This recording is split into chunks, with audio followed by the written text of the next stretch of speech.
ওকে, আসসালামু আলাইকুম। তো আমরা আজকে প্রথমে কি পড়বো? প্রথমে আমরা এর আগে শুরু করছিলাম কোনটা দিয়ে না বলো তো? এর আগে আমরা রোমান্টিক পিরিয়ডের কি চলছিল? William Wordsworth. William Watson. হ্যাঁ, উইলিয়াম ওয়ার্ডসওয়ার্থ। রোমান্টিক পিরিয়ড থেকে সবচেয়ে বেশি প্রশ্ন আসে। মনে রাখবা যে যেখানে আমি গল্পের অবতারণা করবো এখানেই প্রশ্ন। তো আজকে আমরা উইলিয়াম ওয়ার্ডসওয়ার্থের বন্ধু, তার নাম হলো স্যামুয়েল টেলর কোলরিজ। কোলরিজও লেক পোয়েট ছিলেন। Yes or no? বলো, কোলরিজও যে লেক পোয়েট ছিলেন, লেক পোয়েট, এটা কি শিওর? জি স্যার। জি স্যার, হ্যাঁ। Thank you, thank you. Poet of supernaturalism, অতি প্রাকৃতের কবি আমরা তাকে বলি। তো অতি প্রাকৃত মানে হলো কি? যেমন বাংলা সাহিত্যে দেখো, অতি প্রাকৃত গল্প আছে রবীন্দ্রনাথ ঠাকুরের। কি? জীবন অমৃত, কঙ্কাল, ক্ষুদিত পাষাণ। নিশীথে, ক্ষুধিত পাষাণ, তাই না? এটা হলো তাহলে যেখানে একটু অস্বাভাবিকতা আছে, যেমন ন্যাচারাল না, স্বাভাবিকভাবে এটা ঘটার কথা না, তারপরে ঘটেছে, সেটা সুপার ন্যাচারাল। ওকে, আমরা দেখবো যে দৈত্য দানবের গল্পটা অস্বাভাবিক। মৃত মানুষ জীবিত হয়, এটা কি স্বাভাবিক? না, কিন্তু তারপর জীবিত হয়েছে, তাহলে এটার নাম কি বলো? Supernatural. তাহলে পয়েট অফ সুপার ন্যাচারালিজম, এটার ব্যাখ্যা আরো আছে সামনে। Bosom friend and literary collaborator William Wordsworth, যে সাহিত্যকর্ম দুইজন মিলে একসাথে রচনা করে তার নাম লিটারেরি কোলাবোরেটর। তিনি উইলিয়াম ওয়ার্ডসওয়ার্থের ঘনিষ্ঠ বন্ধু, এবং দুই বন্ধু মিলে একটা সাহিত্যকর্ম রচনা করছেন, তার নাম হলো লিরিক্যাল বেলার্স। মনে আছে কিনা? যেমন ধরো, যারা একজনের সাহিত্যকর্মে অনেকজন সহযোগিতা করলে অথবা যৌথভাবে কোনো গ্রন্থ সহজ রচনা করলে তাদেরকে বলা হয় লিটারেরি কোলাবোরেটর। বলো, কি বলা হয়? Literary collaborator. একটা পরীক্ষার প্রশ্ন বারবার বেরোবে, কোন ইংরেজ সাহিত্যিক আহ আফিমাসক্ত ছিলেন? এখানে একটা গল্প আছে, এটা নিয়ে আফিমের গল্প একটু পরে বলি। এই গল্পটা একটু পরে বলবো, তার আগে শুনানো। তার একটা বিখ্যাত বায়োগ্রাফির নাম, মানে সাহিত্য সমালোচনামূলক গ্রন্থ, এটার নাম হলো বায়োগ্রাফিয়া লিটারেরিয়া। মনে রাখবা, প্রিফেস টু লিরিক্যাল বেলার্স এর পরে উইলিয়াম ওয়ার্ডসওয়ার্থ কি লিখছিলেন?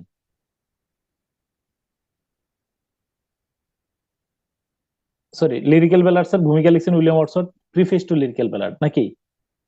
তাই না? জি স্যার। তাহলে উইলিয়াম জি স্যার। ওয়ার্ডসওয়ার্থের সাহিত্য সমালোচনা গ্রন্থটা হলো কিনা কিনা নাম কি? Preface to lyrical বেলার্স।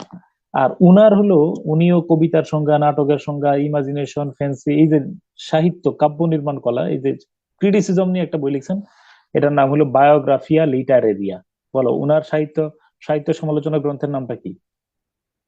Wordsworth R sorry কোলরিজের। বায়োগ্রাফিয়া লিটারেরিয়া। মনে রাখবে, এটা খুব গুরুত্বপূর্ণ। কোলরিজের সিবি, কোলরিজের বায়োগ্রাফিয়া লিটারেরিয়া। হ্যাঁ, ওকে, লিটারেরিয়া। এখন শোনো, তার কবিতা পাঠ করলে একটা কথা আছে, উইলিং সাসপেনশন অফ ডিসবিলিফ তৈরি হয়। অর্থাৎ পাঠক অবিশ্বাস্য বিষয়গুলোকে বিশ্বাস করতে শুরু করেন। বলো, তার কবিতার একটা গুণ কি?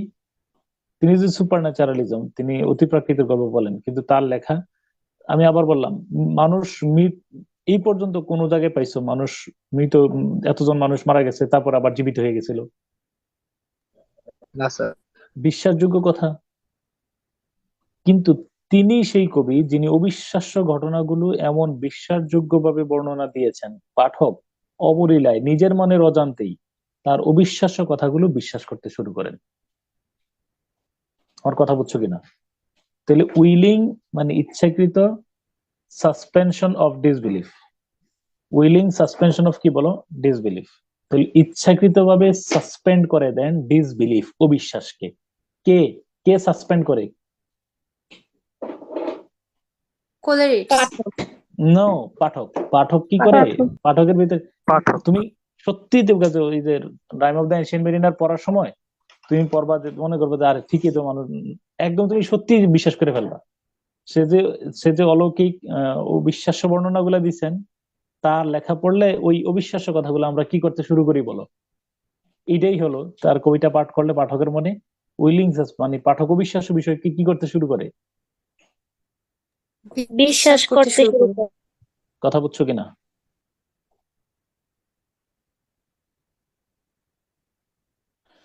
আচ্ছা, এবার এবার তার কবিতার নাম হলো rime of the ancient mariner, Kubla Khan, dejection and ode, আর হলো ক্রিস্টাবেল। ওকে, একটু আগে শোনো। উম একটু দুইটা আগে বলে নিই। প্রথমটা হইলো প্রেস্টাবেল, যে একজন মানে কিছু দুষ্কৃতিকারীদের দ্বারা আহ, কি হয়েছিল বলো, মানে অপহরণের শিকার হয়েছিলেন। ক্রিস্টাবেলের গল্প ইম্পর্টেন্ট না, কিন্তু ডিজেকশন এন্ড উড তিনটা মনে রাখতেই হবে। Rime of the ancient mariner নিয়ে আমরা বিস্তারিত বলবো, কুবলা খান নিয়ে একটু বলবো। আর ডিজেকশন এন্ড উড হলো উম মনে রাখবা যে কবি ডিজেকশন না, আমরা সবাই দেখবা যে উম কোনো না কোনো সময় দিনের, সপ্তাহের, মাসের কোনো না কোনো সময় আমরা প্রচন্ড ভাবে এই ডিজেকশন ডিজেকশন মানে হলো নাম, কালারলেস, হোপলেসনেস, ডিসপায়ার, মানে একেবারেই পৃথিবীটাকে অর্থহীন মনে হয়। এমন একটা সময় ইয়ে হয় কিনা বলো? আর এটা কি ফার্স্টেশন পিরিয়ড? প্রচন্ড, মানে দেখবে যে একটা সময় মনে হবে যে একটা, দেখবে যে তুমি যত বড় আশাবাদী মানুষ হও, একটা সময় মনে হবে যে লাইফ ইজ ইন ভেইন, যে life is a tale told by an idiot. তুমি হারে হারে ফিল করবা। অর্থাৎ তুমি, একটা কথা মনে রাখবা, আহ, আমাদের দেশের ধরো অনেক মাওলানা বা অনেক সাধু সন্ন্যাসীরা কি করেন বলো? লেকচার দিয়ে জীবিকা নির্বাহ করেন কিনা? লেকচার বুঝছো কিনা? ওয়াজ মাহফিলের বক্তৃতা করে জীবিকা নির্বাহ করেন না? জি জি। স্যার। জি স্যার। হুম, হুম। আর ইয়া হলো তোমার শেক্সপিয়র যে ইয়া করছেন, সেটা হলো আহ শেক্সপিয়র ওয়াজ নসিহত করতেন। এটা করে তুমি জীবন, আর সরি তোর কোলরিজও কিন্তু এরকম ওয়াজ নসিহত করে জীবিকা নির্বাহ করতেন মূলত। কিসের উপর ওয়াজ নসিহত করতেন বল? কিসের উপর? শেক্সপিয়রের উপরে। কোলরিজের জীবিকা অর্জনের উপায় ছিল শেক্সপিয়রের উপরে লেকচার, অন্যতম। ক্লিয়ার? তো তিনি শেক্সপিয়র দ্বারা বিশেষভাবে প্রভাবিত ছিলেন। হম। স্যার আমি একটা প্রশ্ন করতে পারি? এটা গুরুত্বপূর্ণ প্রশ্ন। আমি আমাদের গ্রামের মসজিদে মাঝে মধ্যে গেলে আলোচনা করতাম আর কি। আমাদের গ্রামে আমাদের একটা সুন্দর মসজিদ আছে, তো এখান থেকে একজন একটা এই ইয়ে করছিল। ওকে,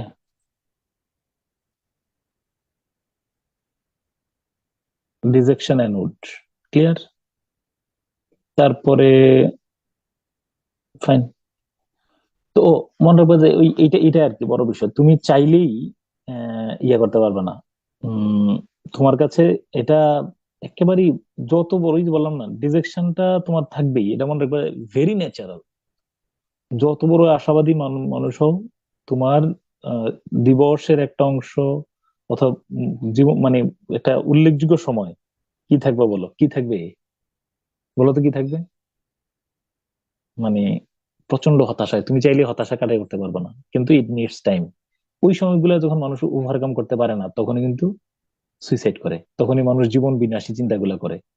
ওই ডিজেকশন, মানুষের মনের মধ্যে যখন জীবনটা, পৃথিবীটা যখন তার কাছে মনে হয় কালারলেস এন্ড হোপলেসনেস, একেবারে যেন কোনো আশা আর সে খুঁজে পায় না, তো তখন এটা মানব মনের একটা প্রকৃতি, এবং এটা একটা স্বাভাবিক প্রক্রিয়ার অংশ। থাকবেই, যত বড় তুমি আশাবাদী মানুষ হও। এবার স্যার শোনো। এই যে আমরা আফ- জব পাচ্ছি না স্যার, হ্যাঁ, হ্যাঁ, হ্যাঁ, স্যার এই যে জব পাচ্ছি না, হতাশা স্যার, ট্রুলি। এটা তো স্যার এটা একটা তুমি মাঝে মধ্যে বললাম তো, দেখবা যে যতই তুমি নিজের প্রফুল্ল রাখো, কিন্তু কোনো একটা সময় এসে দেখবা যে কোনো একটা অংশ, তোমার পুরা অংশটা গ্লোমি মনে হবে, সত্যিকার অর্থে গ্লোমি মনে হবে। ওই ডিজেকশন এন্ড ওই যে সেটাকে উদ্দেশ্য করে তিনি লিখছেন। ওকে, একেবারে মানুষের জীবনের যত হতাশার গ্লানির শব্দগুলা তিনি এখানে উপস্থাপন করে নিয়ে আসছেন। স্যার তিনি, এখানে এবার আমি শুনো। একটু কথা বলতে চাই স্যার। হুম, স্যার আপনি একদিন বলছিলেন যে আমাদের জীবনে যা কিছু ঘটে এটা একদমই অবধারিত ভাবে সত্য, আসলে আমাদের হাতে কিছু থাকে না। তো এইটা যদি আমরা বিশ্বাস করি, হুম। তাহলে তো আমাদের জীবনে আমরা যা করি প্ল্যান বা হচ্ছে আমরা যে সেই অনুযায়ী কঠোর পরিশ্রম করি, সেটার তো আসলে কোনো মূল্য থাকে না। তাহলে তো সবকিছু ছেড়ে দিতে হয়। তো এখানে আমি কনফিউজ যে আসলে কি করা যায়। কনফিউজড কেন? কি করা যায় শোনো, মনে রেখে, যদি তুমি কনফিউজ থাকো, মনে রাখবে যে একটা বিষয়, তোমার মন কিন্তু ওই দিকে সায় দেবে। ধরো তুমি, হ্যাঁ, কি হতে যাচ্ছে বলো? মানে ধরো বিসিএস ক্যাডার হইবা, তাই না? জি ধরো স্যার। তাহলে দেখবে যে তোমার পড়তে ইচ্ছা করবে। ট্রুলি দেখো যে পড়াই তুমি ইয়ে হচ্ছে, দেখো যে কারণ তোমার যেহেতু গন্তব্য নির্ধারিত, তো অতএব তুমি ওইদিকে ওই মুখী হচ্ছ। মানে ওই ওই দিকে তোমার প্রভাবটা থাকবেই, শিওর থাকো। এরপরেও এখানে একটা ডিফিকাল্ট অধ্যায় আছে, মনে রাখবো তকদির শব্দটা এত সূক্ষ্ম এবং এত জটিল বিষয়। এখানে আর মানে গভীরতর তকদির নিয়ে আলোচনা করাটা এক ধরনের নিষিদ্ধ, জানো কিনা? না স্যার, জানা নাই। স্যার না, এই কথা নিয়ে বেশি ভিতরে ঢুকবো না, গেলে তাহলে তুমি তকদির বলতে কোনো কিছু শেষ পর্যন্ত বিশ্বাস করতে পারবে না। এই যে উইল, তাহলে ধরো স্যার ভিতরে তোমার আমি, মাথা খারাপ স্যার। হ্যাঁ এটা এটা বিতর্কে যাইবেন, তোমার আমি বলি, তুমি বলবা যে এক পাশে ছিল এক পাশে তুমি ধরো শয়তান কিভাবে এসে তোমার ইয়ে করবে, দেখো শয়তান তোমার কিভাবে যখন তকদির নিয়ে ইয়ে করবে, এক পাশে আবু জেহেলের গ্রুপ আর এক পাশে হলো মোহাম্মদ ইসলামের গ্রুপ। আবু জেহেল যে আসছে সৈন্য সামন্ত নিয়ে, তার শক্তির উৎস কে বলো?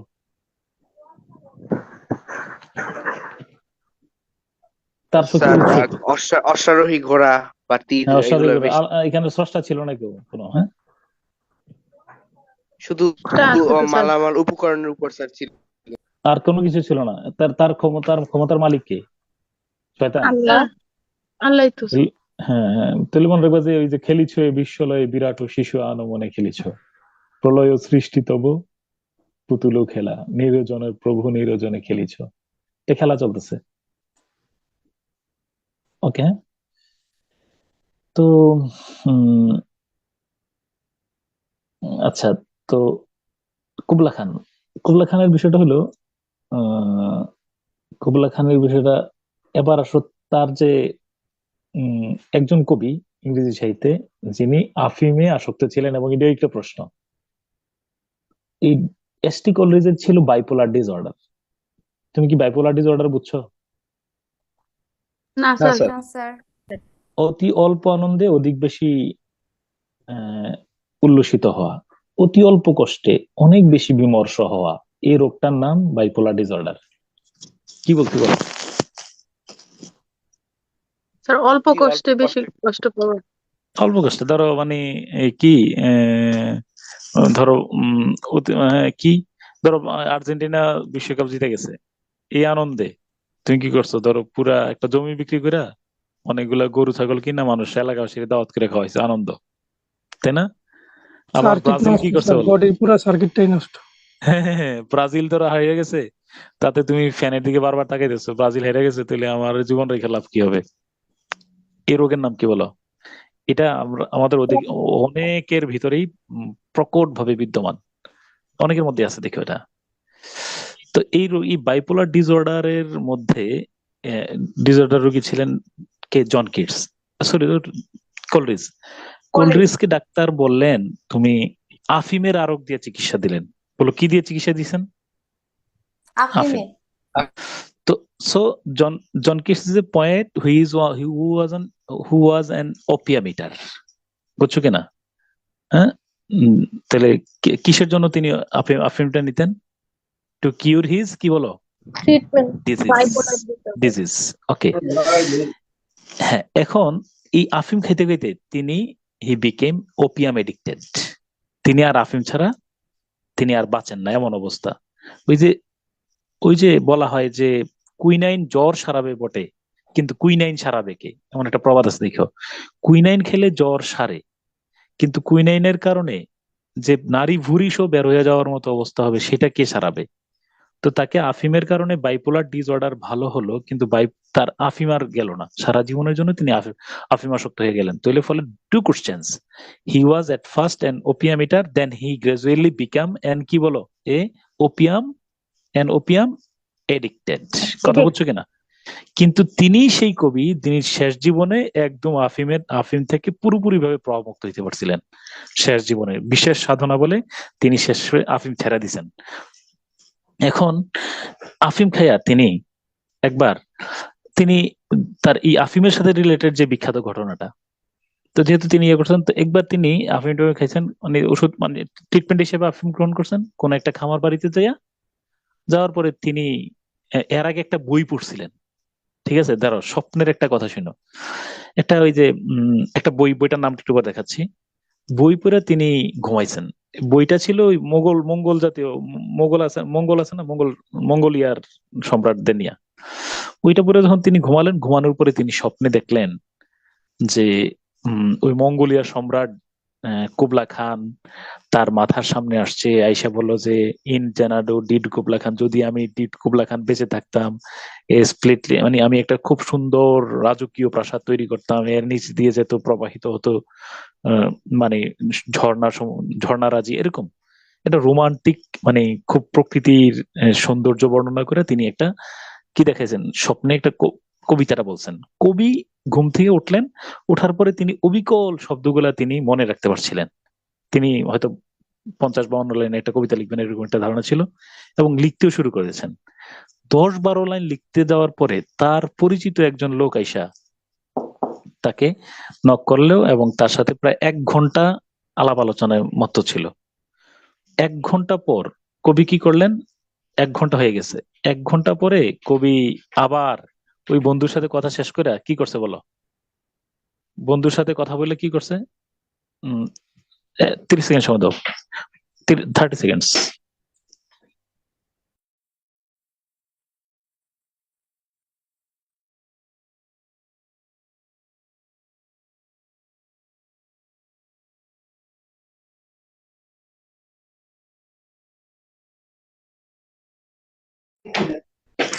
ওকে, তো কি বললাম, ও কি লাস্ট লাইনটা কি বলছিলাম বলো তো?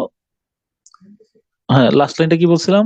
বন্ধুর সাথে কথা বলে বন্ধুর সাথে কথা বলে তিনি আবার কি করলেন, এটা আবার লিখতে গেলেন। তো তারপরে দেখলেন যে তার আর কোনো স্মৃতি কাজ করছে না। দেখবে যে একের ঠিক আমার তোমাদের হয় কিনা জানি না, মাঝে মধ্যে আমি সকালবেলা বা যে কোনো সময় ঘুমাইলে খুব মধুর চমৎকার স্বপ্ন দেখি, বিভিন্ন দেশ ভ্রমণ করতেছি, অনেক আনন্দ বিনোদনের স্বপ্ন দেখি। হ্যাঁ, হঠাৎ করে কেউ দরজা আওয়াজ করছে অথবা নাড়া দিছে, তাতে কি হয়েছে বলো? স্বপ্নভঙ্গ, ঘুমভঙ্গ। সব শেষ স্যার, সব শেষ, একবারে চলে যায়। তারপরে এরপরে মেজাজটা তো খারাপ হয়, তারপরে কিন্তু আবার ধরো চিন্তা করি যে আর একটু ঘুমাই, ঘুমাই দেখি আবার স্বপ্নটা আসে কিনা। অনেক গড়াগড়ি হয় কিন্তু আর স্বপ্ন আসে। তোমাদের ঘটছে কিনা জানি না, আমার ক্ষেত্রে এরকম আর আসে না। স্যার ঘটে। হ্যাঁ, তখন কিন্তু মেজাজ খুব খারাপ হয়। কল রিজোর্ট এসে আবার ঘুমাইছেন, গড়াগড়ি করছেন, কিন্তু কি হয় নাই বলো? কি হয় নাই? মনে পড়েনি। কবিতা তার লিখতে কবিতা, পারতেছিলাম। হ্যাঁ, কবিতা লিখতে পারেননি। হ্যাঁ, এই অসমাপ্ত, এই আফিম খেয়ে ঘুমানোর পরে এই স্বপ্নে কবিতা দেখলেন, উইঠা আবার সেই কবিতা লিখলেন, অসমাপ্ত এই কবিতাটার নাম কুবলা খান। বুঝছো কিনা নামটা কি বলো? কুবলা খান। স্বপ্নে পাওয়া অসম্পূর্ণ কবিতা। মুঘল সম্রাট চীনের কুবলা খান গ্রীষ্মকালের প্রাসাদ জানাডুর একটি বর্ণনা পড়ার পরে এক রাতে আফিম খেয়ে ঘুমানোর পরে তিনি এই স্বপ্নটা দেখেন। ঠিক আছে, বর্ণনা। ওকে, এই যে কুবলা খানের একটা সামান্য আমি গল্প দিয়ে দিছিলাম কিনা? হ্যাঁ, দিছিলাম। হ্যাঁ, ওকে। খামার বাড়িতে বিশ্রাম নিতেছিল। এই যে পারচেসেস পিলগ্রিমেজ, পারচেস একজন বিখ্যাত রাইটার, উনার একটা বই ছিল পারচেসেস পিলগ্রিমেজ। ওই বিভিন্ন দেশ তিনি ভ্রমণ করছিলেন, ওই ভ্রমণ বিষয়ক গ্রন্থটা পড়ে যখন তিনি ঘুমাইছেন, এই চেয়ারে বসে ঘুমাইছিলেন, ফলে এমন সময় তিনি দেখলেন যে এরকম একটা কুবলা খান এসে স্বপ্ন দেখেছে। এবং মনে রাখবার, স্বপ্নে আমরা যা দেখি তা অধিকাংশ ক্ষেত্রেই কি বলো, কিসের প্রতিফলন? মানে অর্থাৎ আমরা জীবনের যে ভাবনাটা, চিন্তাটা, চিন্তার যেটা নিয়ে প্রতিফলন ভাবতেছো, স্যার। হ্যাঁ, একদম সূক্ষ্ম প্রতিফলনটা কিন্তু স্বপ্নে আসছে। ওকে, তাহলে কুবলা খান এবার হলো, তাহলে মনে রাখবা তার কবিতার মধ্যে নাম মনে রাখলা ক্রিস্টাবেল, তারপরে হলো ডিজেকশন এন্ড উড, হ্যাঁ, হতাশার কথাটা বলছেন। আর স্বপ্নে পাইয়া তিনি লিখছেন কুবলা খান, এবং আর এখন আমরা বলবো rime of the ancient mariner. আর তিনি যে আফিমের বিষয়টা কি আমি বুঝাতে পারছি কিনা? জি স্যার। তিনি, আচ্ছা, এবার উনার নাম হলো the rime of the ancient mariner.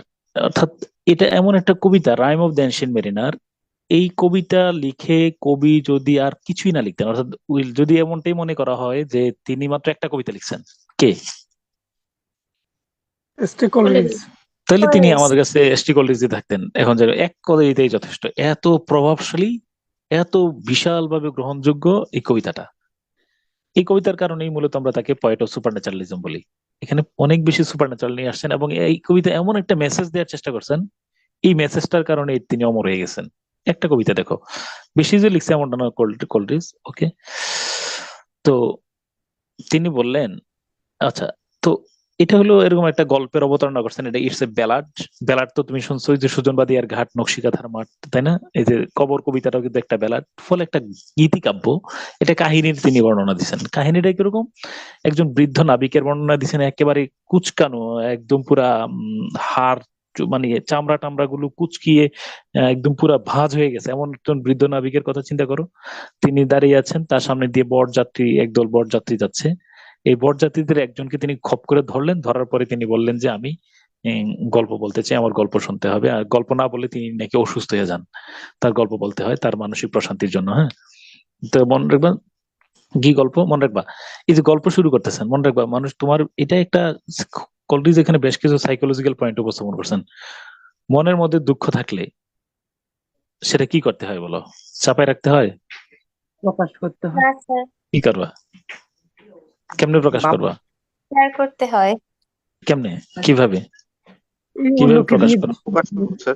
অন্যকে দিয়ে গল্প বানাই, উদাহরণস্বরূপ। আচ্ছা, তোমার, হ্যাঁ এটা হলো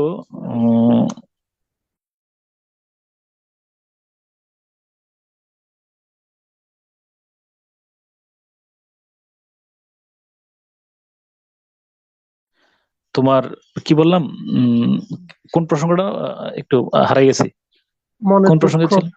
ও, মনের কষ্ট থাকলে কি এটা হলো করতে হয়? দুইটা বিষয়। যাদের মনের মধ্যে কষ্ট আছে, যাকে নিয়ে কষ্ট, তুমি কষ্টটা কারোর সাথে শেয়ার করবা, একদম পুরো আপন যে কারোর সাথে শেয়ার করবে না। অথবা ধরো এরকম, এটা হলো সিস্টেম হলো যার নিয়ে অনেক বেশি রাগ, তুমি এমন নীরব নিভৃতে মেঘনা নদীর পার, গোমতী নদীর পারে, যেখানে 1 কিলোমিটার মধ্যে কোনো মানুষ নাই, তুমি চিৎকার চেঁচামেচি করলেও কোনো মানুষ থাকবে না। হ্যাঁ? ওর ওইখানে যাইবা, যাওয়ার পরে ইচ্ছা মতো যার ব্যাপারে রাগ, ওরে নিয়ে অনেক ওর গোষ্ঠী উদ্ধার করবা। হ্যাঁ, যত মনের কথা আছে সব বইলা এবারে চলে আসবা, চিৎকার চেঁচামেচি করে হাওয়া করে কান্নাকাটি চলে আসবা, দেখবে যে তোমার ভিতরে কি হবে, রিলিফ। এরিস্টটলের ভাষায় এটাকে বলা হয় পারগেশন। এটা আমাদের শরীরের মধ্যে অনেকটা পুজের মতো, যেটা অনেক ক্ষতিকর। তাহলে মনের মধ্যে যদি কোনো মানে তোমার কোনো বিষাক্ত যেই ইমোশনটা আছে, এটা প্রচন্ড ভাবে তোমার ধ্বংস করবে এবং প্রচন্ড ভাবে ডিজেকশন তৈরি করবে, হতাশা গ্লানি যেগুলো এই মানুষের কারণে। হ্যাঁ, সেটার জন্য একদম পুরা ইয়াতে যাইয়া কি করবা তুমি, একদম মানে পার্গেশনটা মানে মুক্তি আর কি, মোহ মুক্তি। মানে কিছু ভিতরে পি ইউআর পার্গেশন মানটা হলো PURGATION, মেবি এরিস্টটলের যেই পয়েটিক্স এর মধ্যে ভাষাটা ব্যবহার করছেন। অর্থাৎ এই ওই যে দেখবো যে বাংলা একটা প্রবাদ আছে কিনা, আর কিসে না, এই কান্নায় শোক মন্দীভূত হয়। তুমি তো কোনো এক জায়গায় কারণে খুব ভালো লাগতেছে, মানে ভালোবাসতেছো, তুমি একটা সুযোগ পেয়ে কান্না করে ফেলো। বাবা মা ধরো, তুমি দেখবে যে চিন্তা না, তোকে যে একটু একটু সময়, একটা সময় আড়ালে যে একটু কান্না করে ফেলো, অথবা তারে কান্না করতে দিও। যখন মানুষ কান্না করে, তাকে ইচ্ছা মতো জড়াই ধরে যেন সে কান্না করতে পারে, তাহলে তার ভিতরে হালকা হয়, রিলিফড। তাহলে এখন কি বললাম, তো ওই যে তার ভিতরে কিন্তু মনে কষ্ট আছে বা আছে, এটা বললে সে রিলিফড হয়, হ্যাঁ, হালকা হয়, বলতে হয়। বলতেছেন যে যখন আমি তরুণ ছিলাম, আমরা যখন তরুণ ছিলাম, পুরো দল বল নিয়ে যাইলাম কোথায়, সমুদ্র যাত্রায় রওনা হইলাম। বলো যে হাঁটেন হাঁটেন, হাঁটতে হাঁটতে চলেন, কারণ আমরা বিয়ের দাওয়াতে যাচ্ছি পরে, তো আবার যে খাবার পাবো না। হাঁটছেন, চলছেন, হাঁটতেছেন না, বরযাত্রীদের সাথে গল্পও চলতেছে। কি, তরুণ অবস্থায় 200 জন নাবিক নিয়ে গেলাম সমুদ্র যাত্রায়। আমাদের মাথার উপরে আসলো হঠাৎ করে একটা পাখি, এলবেট্রস। পাখিটার নাম কি বলো? এলবেট্রস, মনে রেখো। এলবেট্রস পাখিটা যখন আসলো, আমরা এটাকে বার্ড অফ গুড ওমেন। আকাশটা মেঘাচ্ছন্ন ছিল, আকাশগুলা খারাপ দিন ছিল। এই পাখি আসার পরে যেন আকাশটা কিছুটা ভালো হয়ে গেল। আমাদের কাছে মনে হলো এই পাখির কারণেই মনে হয় ইয়াটা ভালো হয়েছে। আমরা এটাকে বললাম ক্রাইস্ট সোল, যেন এটা যীশু খ্রিস্টের আত্মা মনে করলাম। আমরা পাখিটাকে অভিবাদন জানালাম। ওকে। আর এর কিছুদিন পরেই আমাদের আকাশটা মেঘাচ্ছন্ন হয়ে গেল, প্রচন্ড কুয়াশায় ঢেকে গেল। আমরা সবাই এটাকে মনে করলাম bird of bad women, OMEN, অশুভ লক্ষণের পাখি। আমরা মনে করলাম এই পাখি যেই পাখি যেই পাখি কি নিয়ে আসে বলতো? It's right, said they, such birds to slay that bring the fog and mist।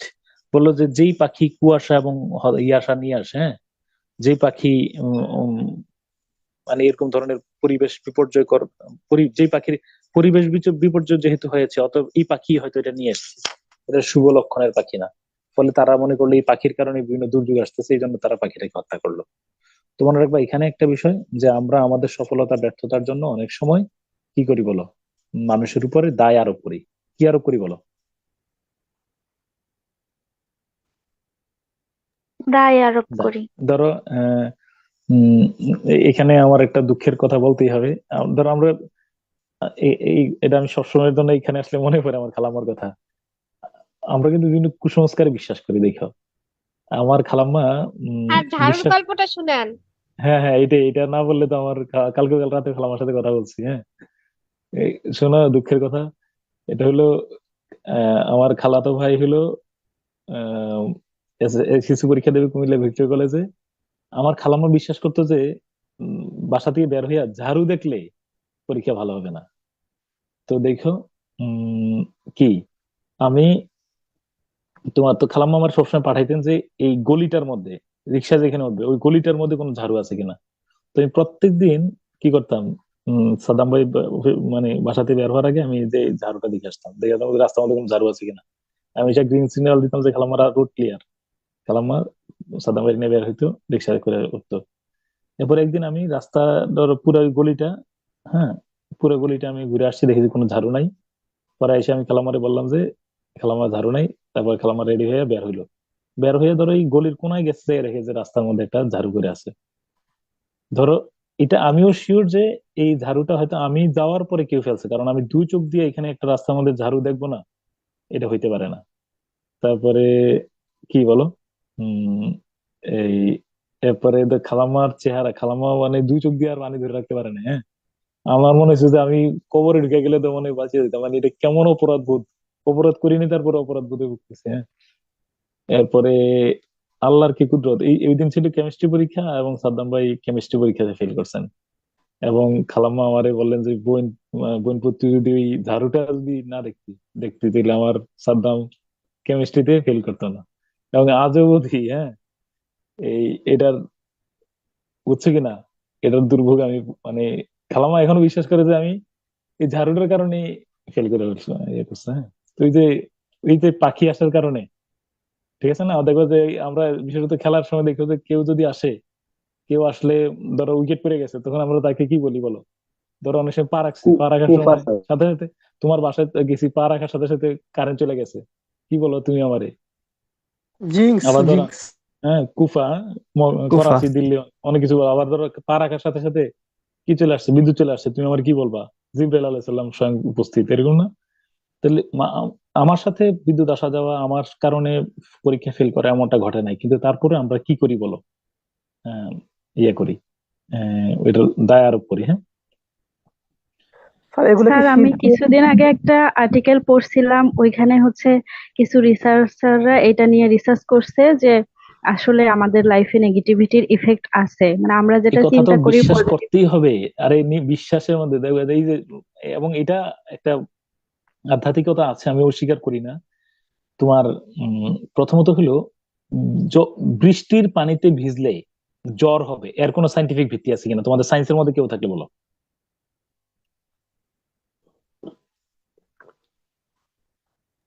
Sir এটার তো কোনো ভিত্তি নেই।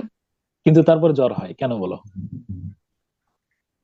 স্যার এই যে বিশ্বাস মানুষ আগে থেকেই কোয়ান্টামের বলে ভাষায় আসছে। মানুষ প্রোগ্রাম, মানে অর্থাৎ তার ভিতরে হলো যে, ভিতরেই তৈরি হয়েছে যে কি, মানে যে তার বিশ্বাস তৈরি হয়েছে কি বলো, মানে স্যার জ্বর ওর হবে। বডি ডিফেন্স ধরো ওইভাবেই আর কি কাজ ওইভাবে করে। ওইভাবে তৈরি হচ্ছে। হ্যাঁ, আমার আব্বা বললেন, আমার চাচা, আমার দাদি আছে না, তোমার কি হয়েছিল একবার, উম, প্রচন্ড অসুস্থ, কোন হুজুরের পানি পড়া খাওয়াইলে নাকি ইয়ে হয়, তোমার ভালো হয়ে যেত, এরকম। ঠিক আছে, শুনো, এটা আমার বাবার গল্প। তো বললো যে একবার মানে তো দাদি তো হ্যাঁ, দাদি তো মানে অসুস্থ, দাদির ভাই গেছে হুজুর থেকে পানি পড়ানোর জন্য। তারপরে যে হুজুরে পায় নাই, তো দাদা আবার দাদির ভাই যে আমার, তুমি তো দাদা হয়, উনি কোন জায়গা থেকে একটা পানি ধরো অন্য কোনো পানি এনে বললো যে নাও পানি ভরা দিছি। হ্যাঁ, উনি এটা খাওয়ার পরে কি হয়ে গেছে বলো? সত্যি ভালো হয়ে গেছে। ওকে, এটা বিশ্বাস এটা অনেক অনেক কিছু, অনেক কিছু দেখো যে অনেকে, এই যে ঔষধ, আমি একজন ফার্মাসিস্টের সাথে কথা বলছি, বলছে যে অনেক ক্ষেত্রে ঔষধ বলছে যে এটা নাপা, নাপা দেয় নাই, কিন্তু নাপার একটা দেখি দামি আর কি, অর্থাৎ নাপার মতোই দেখতে, কিন্তু আসলে নাপা না। এটা দেওয়ার পরেও এটা খাইছে, তার মাথা ব্যথা ভালো হয়েছে।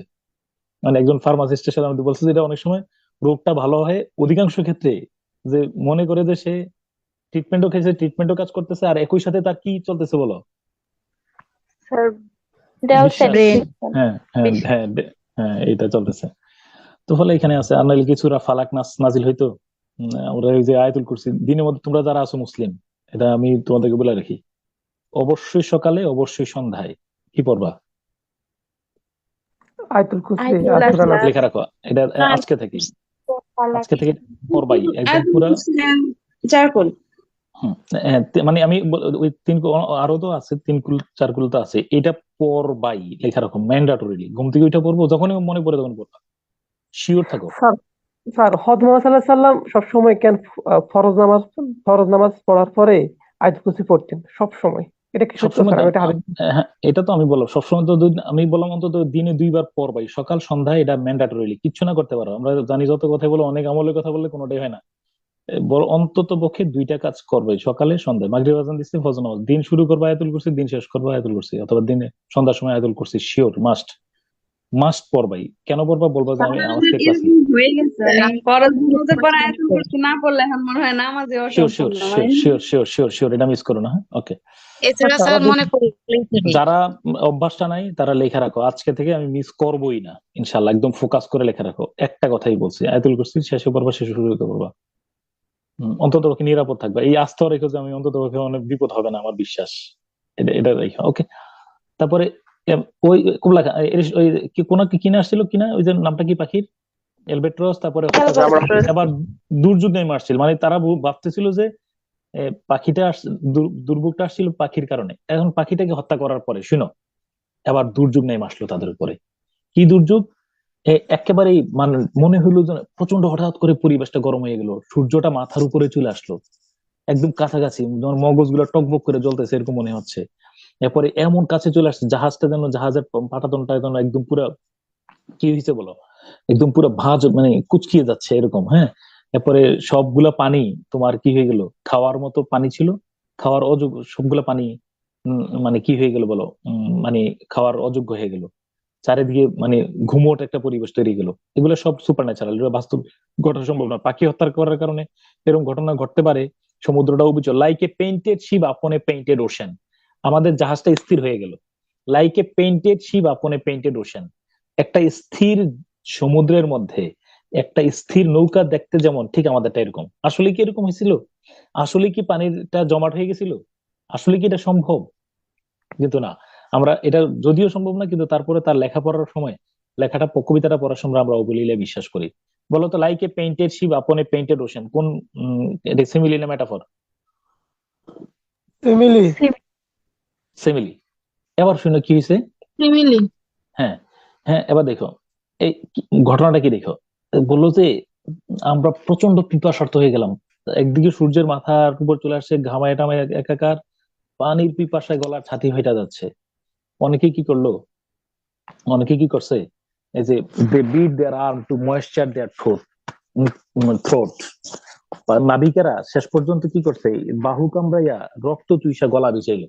Is it possible? At all possible? আদৌ সম্ভব? সম্ভব না। এটা সুপার ন্যাচারাল, অস্বাভাবিক বর্ণনাগুলো তিনি দিচ্ছেন, কিন্তু বিশ্বাসযোগ্য ভঙ্গিতে। শেষ পর্যন্ত কি হলো, আর কোনো কিছু নাই, কিন্তু চারিদিকে পানি আছে। তখন তিনি বললেন, যে এই লাইনটা বিখ্যাত, সেই লাইনটা বলো, alone alone, sorry sorry sorry, বলো এই লাইনটা বলো, ওয়াটার ওয়াটার এভরিহোয়ার। বলো বলো নর বলো এনি লাইনটা, ড্রপ টু নর এনি ড্রপ টু ড্রিঙ্ক। আমি গল্পের মধ্যে, হ্যাঁ, ওয়াটার ওয়াটার এনি এভরিহোয়ার, নর এনি ড্রপ টু ড্রিঙ্ক। চারিদিকে পানি আর পানি, কিন্তু খাওয়ার মতো কি ছিল না। আমি লিটারি ফিগার এটা নিয়ে আলোচনা করবো একটু পরে। তারপরে তোর চারিদিকে পানি আর পানি, কিন্তু খাওয়ার মতো কি ছিল না বলো, এক ফোঁটাও ছিল না। এরপরে কি করলো দেখো। তারপরে এইভাবে ধীরে ধীরে সব নাবিক মৃত্যুর মানে পানির অভাবে মৃত্যুর কোলে ঢলে পড়লো। বুঝছো কিনা, একজন একজন করে সবাই মারা গেছেন। তারা আমার উপর অভিশাপের নিদর্শন হিসেবে অ্যালবাট্রস পাখিরা ঝুলাই দিয়েছেন। ওকে, ডান। তারপরে এই যে এই সময়ের মধ্যে বলো যে আমি জীবিত হওয়ার পরেও আমি মৃত ব্যক্তির চেয়ে বেশি মানে কি শাস্তির শিকার হচ্ছি, কষ্ট পাচ্ছি। কেন? কারণ আমার দিকে সামনে অনেকগুলা লাশ আছে, আর হ্যাঁ, এই যে পুরা মহা এই সাগরটার মধ্যে কেউ না, নিস্তব্ধ, আমি একলা। এই যে একা থাকার বিভীষিকাটা তিনি উপস্থাপন করছেন এখানে। যে অ্যালোন অ্যালোন, বলো লাইনটা বলো। all alone. Alone alone, all all alone, alone অনে কি বলো, ওয়াইড ওয়াইড সি, লাইনটা বলো, লাইনটা বলো। Alone, alone, all alone, alone on a wide sea. And never a saint took pity on my soul in agony. আমার হৃদয় পুইরা সারকার হয়ে যাচ্ছে, কেউ কি আমার জন্য একটু করুণা করার মতো নাই কি পৃথিবীতে? কেউ নাই কি আমার জন্য দোয়া করার মতো নাই কেউ আমার জন্য একটু করুণা প্রার্থনা করবে, এমনটা না। এলোন এলোন, তার যে ভীষণ একাকিত্বটা মাঝ সমুদ্রের মধ্যে তিনি, হ্যাঁ ওকে, হ্যাঁ, এবং মানে স্রষ্টা মনে যেন আবিষ্কার আমাকে এই এই এই এই এই মানে প্রচন্ড কষ্টের সময়ে তিনি কাজটা করলেন কি দেখো, তিনি কাজটা করলেন গল্পের মধ্যে দিয়েছি কিনা লাইনটা, হ্যাঁ। তিনি এমন সময় তিনি হঠাৎ করে কি করলেন, তিনি দেখলেন সমুদ্র এই জাহাজের বারান এই পাঠান ইয়ার মধ্যে দাঁড়াইয়া, রেলিং এর কাছে দাঁড়াইয়া তিনি নিচের দিকে তাকালেন, পানিটার দিকে। ব্যাঙাচির মতো ছোট ছোট কিছু সাপের বাচ্চা, মানে ছোট ছোট কিছু প্রাণী তিনি এগুলোর দিকে দেখলেন, এগুলো কিলবিল করছে। শুনো কবিতার মূল স্ট্রাইকিং পয়েন্টটা কোথায়, এগুলা দেখা তার এগুলার জন্য দরদ তৈরি হয়েছে, মায়া লাগছে, এগুলোর জন্য তার মায়া তৈরি হয়েছে। কোনগুলোর জন্য বলো?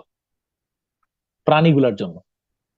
শুধু মনে রাখবা, প্রাণীগুলোর জন্য দরদ তার ভিতরে জাগ্রত হয়েছে, তাতেই স্রষ্টা সন্তুষ্ট হলেন এবং তাতেই তাকে ক্ষমা করলেন। এবং কি করলেন, এই 200 জন নাবিক ধীরে ধীরে জীবিত হয়ে, শুধু একটু কারণে, একটু পয়েন্ট দেখাইছেন, সে কি পাখি ওদেরকে কিছুই করে নাই, শুধু ওদের জন্য শুধু ভালোবাসা, সিম্পেথিটা তৈরি হয়েছে, তাতেই স্রষ্টা তাকে আশীর্বাদ করলেন, তাকে ক্ষমা করলেন। সব জীবিত নাবিক, মৃত যে নাবিকগুলো ছিল সবগুলো জীবিত হয়ে গেল, তার আবার ইয়াতে আসলেন। তিনি শেষ লাইনে বলে দিলেন, he prayed best who love best. He prayed best who love best all things both great and small, ছোট বড় যাই হোক, ঠিক আছে কিনা, for the dear God who loved us he made love all. বুঝছো কিনা বিষয়টা?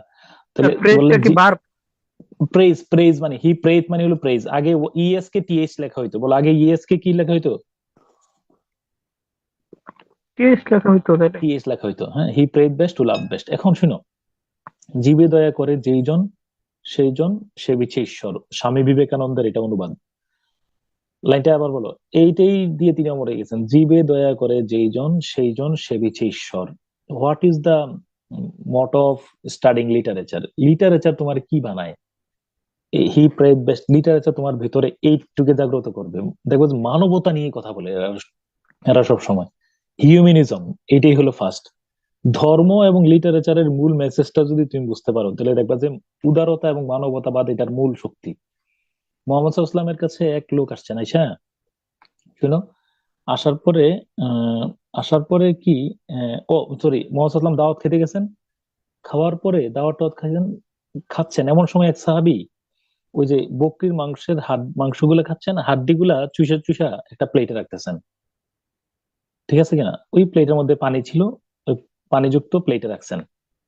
মোহাম্মদ সাল্লাল্লাহু আলাইহি ওয়াসাল্লাম বললেন যে, সাহাবীকে বললেন যে তোমার এই কাজটা করা উচিত হচ্ছে না, এইভাবে তুমি রাখো না। তখন সাহাবী তো অবাক হয়ে বললো যে, আচ্ছা আল্লাহ রাসূল, এই যে বকরির চুষা, হাড্ডি চুষা আমি এখানে রাখলাম, হ্যাঁ, এটাতে কি, এটা তো উচ্ছিষ্ট উচ্ছিষ্ট।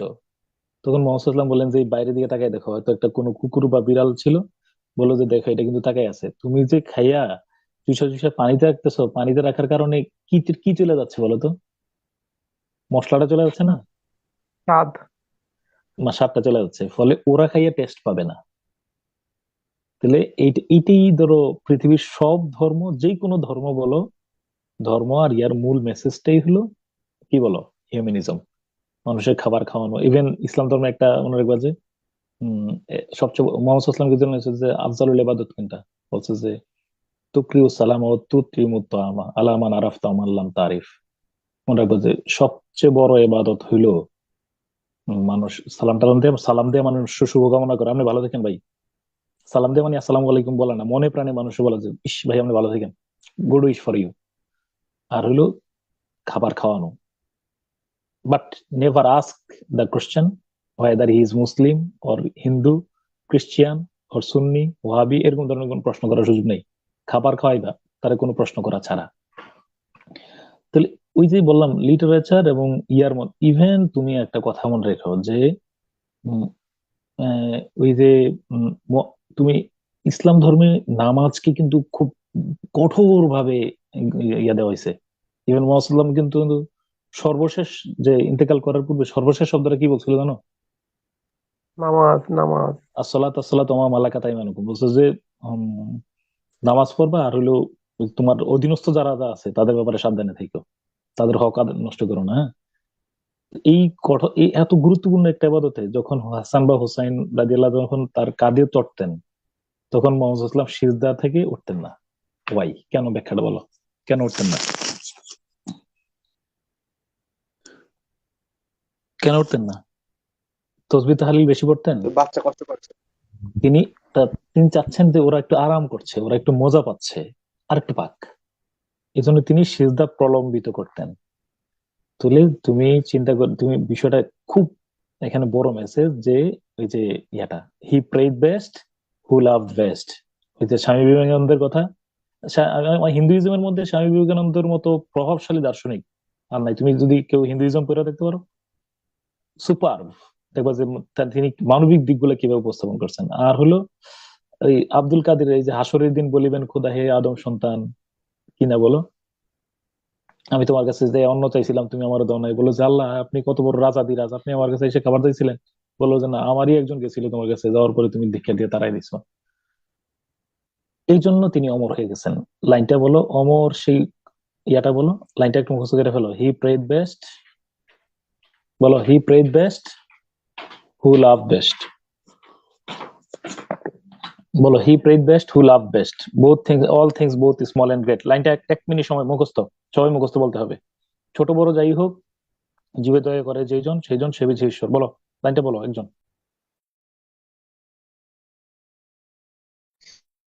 He prayed best, who loved best. All things, both great and small, were the dear God who loved us. He made and loved all.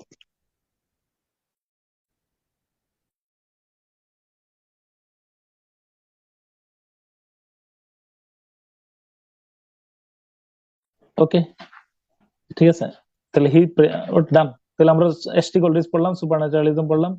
তো মানে মোট কথা একটা বিষয় বললাম, ও এটার মধ্যে একটা হলো punishment and sin, punishment and redemption. এই এখানে এসটি কলরিজের রাইমন্ড দ্য এনশিয়েন্ট মেরিনারের সুপারন্যাচারালিজম ইস্যুটা ছাড়াও সবচেয়ে গুরুত্বপূর্ণ আরেকটা ইস্যু আছে। একটা হইলো মানুষ পাপ করে। এই বলো, মানুষ কি করে? প্রথমে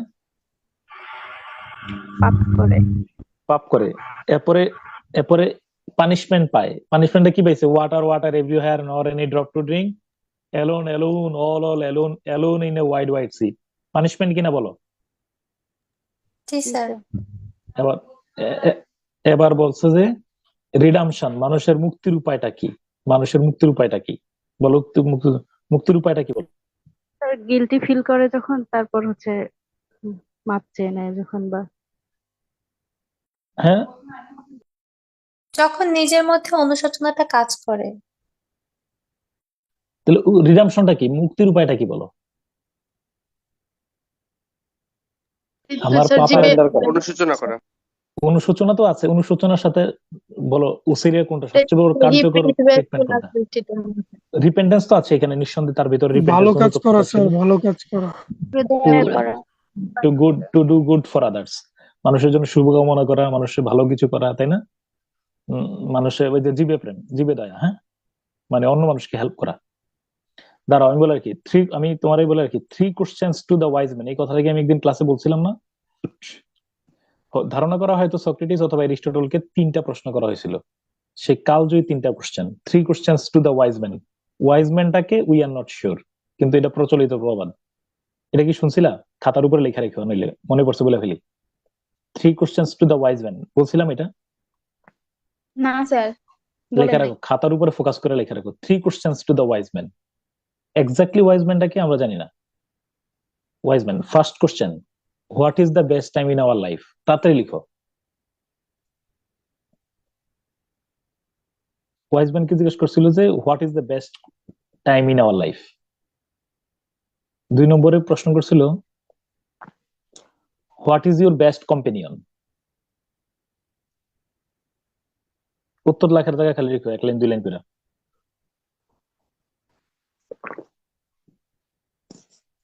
3 নম্বরে হলো what is the best work. কোশ্চেনটা একটু আবার what is your best companion.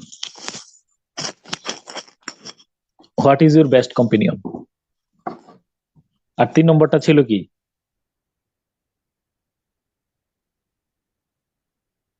3 নম্বরটা what is the best work in your life. বলো কমেন্ট বক্সে আমারে বলো what is the best time in our world in your life. What is the best time in your life comment বক্সে বলো। Comment box, কথা বলো না, comment বক্সে লিখো।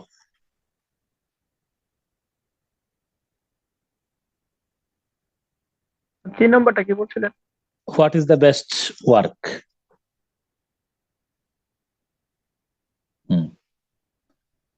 Thank you. শোনো তো what is the best time in our life, এটার উত্তর হয়তো তোমার কাছে মনে হতে পারে যে স্টুডেন্ট লাইফ, চাইল্ডহুড, এরকম কিছু মনে হতে পারে, হ্যাঁ তাই না, ম্যারিড লাইফ এরকম। কিন্তু তিনি উত্তরে বললেন যে now, now is the best time. আমাদের জীবনের সর্বোচ্চ, তাহলে নাও যদি বেস্ট টাইম হয় তাহলে দেখবা যে প্রতিটা মুহূর্তে এখন সবসময়, আফটার ডেথ কিছু না, কোনোটা না। নাও ইজ দ্য বেস্ট টাইম না হলে তুমি আফটার ডেথ কেমনে হয়? নাও, এইটাই এখনই আমার জীবনের সবচেয়ে উৎকৃষ্ট সময়। তাহলে student life, married life, childhood, every moment তোমার বেস্ট টাইম। তাহলে নাও is the best time in কষ্টে ইওর লাইফ। থাকলেও স্যার, কষ্টে থাকলেও নাও is the best time, sure. এই স্যার কষ্টটা কষ্টে কিভাবে? থাকলেও কি অবশ্যই বেস্ট, মানে উৎকৃষ্ট সময় এখনই। মানে এই সময়টা আমি কিভাবে, how can I utilise, how can I deal the point, how can I deal the issue, how can I solve the issue. অর্থাৎ এটা বেস্ট মোমেন্ট, বেস্ট টাইম, এটাই এখনই আমার, এখনই আমার এটা সলভ করতে হবে, এটাই আমার এখনই সমাধান করতে হবে। এই সিদ্ধান্তটা আমার এখনই পরবর্তীতে ভালোভাবে নিতে কষ্টটা হবে। আরো বাড়তে পারে, তাই না স্যার? আনলে বাড়বে, হ্যাঁ ঠিক আছে কিনা, মনে রাখবা। সেকেন্ড হলো যে what is your best companion. এটা একটা ভাইটাল প্রশ্ন। এইটার কারণে আমরা অনেক সময় আমাদের সমস্যা হয়। ফ্রেন্ড বলো, what is your best companion. আমার সামনে বা আমার পাশে যে যে থাকবে সে মানে এখন অর্থাৎ আমার with with whom or which I am now. With কিচ্ছু না, আমার বেবি না, তোমার বেবি। এখন কি তুমি বেবি নিয়ে, বেবির সাথে কথা বলতেছো? এখন আমি আছি। With whom or which I am now, যার সাথে আমি এখন বিদ্যমান। কথা বলছো না? যার, শুনতেছো নাকি? যার সাথে আমি এখন বিদ্যমান, লেখা রাখো what is your best companion. With হু, নিজেই বেস্ট কম্পেনিয়ন না। তুমি কি এখন তোমার সাথে কথা বলতেছো, আমার কথা শুনতেছো? একটু আগে আমি রুসাফর আমার নিয়ে স্কুলে দিয়ে আসছি, ওরা আমার সাথে মানে গড়াগড়ি দলাদলি করে স্কুলে গেছে, আমি ওদের সাথে ইয়ে করছি। উইথ কে বেস্ট কম্পেনিয়ন ছিল? ওরা। এখন তুমি আমার সাথে কথা বলতেছি, you are my best companion. একটু পরে আমি অফিসের কাছে যাবো, ভার্সিটিতে যাবো, সেখানে আমার best companion. With whom or which I am now, যার সাথে আমি এখন বিদ্যমান। Try to the use your time best. তুমি ওর সাথেই সবচেয়ে ভালো সময়টা ব্যবহার করার চেষ্টা করো। ওকে, তুমি আমার সাথে কথা পড়তেছো, আমি তোমার বেস্ট কম্পেনিয়ন। তুমি লিটারেচার পড়তেছো, লিটারেচার তোমার বেস্ট কম্পেনিয়ন।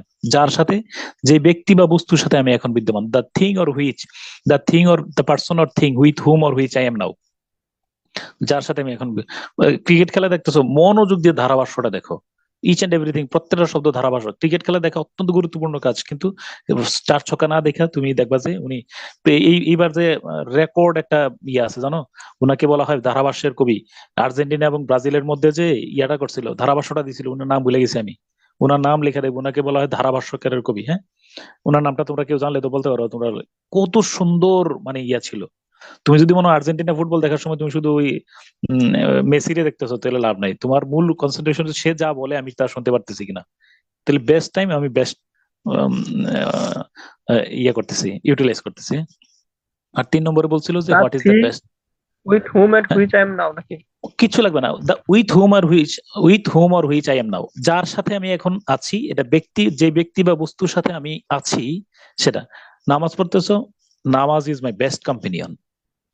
তুমি যার সাথে যেইখানে আছো, গল্প করতেছো তার সাথে, তুমি ফেসবুকে মেসেজে উত্তর দিতেছো, best companion is your messenger. যেই হোক, বাবা মায়ের সাথে তো কথা বলতেছো, জীবন প্রাণ দরদ দিয়ে তাকে ওই সময়টাতে কাজ করো, কথা বলো, ঠিক আছে? প্রেমিকার সাথে, প্রেমিকা বন্ধু বান্ধবের সাথে কথা বলতেছো, সেজন মনে করে যে হি ইজ ইউর্স, ওই সময়টা পুরোপুরি ভাবে তাকে দিবা। ওকে, আচ্ছা। তারপরে লাস্ট কথা বলছিল কি, what is the best work. তিনি বললেন যে two wish or to do. Sir ওই স্ট্র্যাটেজি ফলো করলে স্যার চিন্তা থাকবে না কোনো স্যার, ট্রুলি কোনো ট্রুলি তুমি দেখবে দুশ্চিন্তা যে, আসবে এবং না স্যার। হ্যাঁ, এবং তুমি দেখবে যে ওই প্রত্যেকটা মানুষ তোমাকে আপন করে নেবে এবং সে বলবে যে তুমি তোমার ফোন করতেছো, খালার লগে কথা বলতেছো, মনে রাখবা তুমি শুধু তার জীবনে তুমি আছো, অথবা তোমার জীবনে সেই আছে এখন। তুমি দেখবা যে তাহলে এই সম্পর্কগুলা কিভাবে তৈরি হয়। এবং ট্রুলি বই বই পড়তেছো না, ধরো আমার লিটারেচার পড়তেছো, শুধু তুমি এখন শেক্সপিয়ার নিয়ে ভাবতেছো, শুধু তোমার জগৎ এখন এসটি কলরিজ আছে, আর কেউ নাই। দেখবা যে তুমি হৃদয়ের দিয়া এটা অবগাহন করতেছো। ওয়াজ নসিহত শুনতেছো, জাকির নাকের লেকচার শুনতেছো, মনোযোগ দিয়ে তুমি এটা শোনো, মানে এই সেই তোমার বেস্ট কম্পেনিয়ন। খুব ভালো। এরপরে কি আর একটা লাস্ট কি বলছে যে what is your best work, তাই না? বলছে two wish or two do good for others, অন্যের জন্য শুভকামনা করা অথবা অন্যের জন্য ভালো কিছু করা, এটাই মানুষের জীবনের শ্রেষ্ঠ কর্ম। বলো লাইনটা কি লিখছো?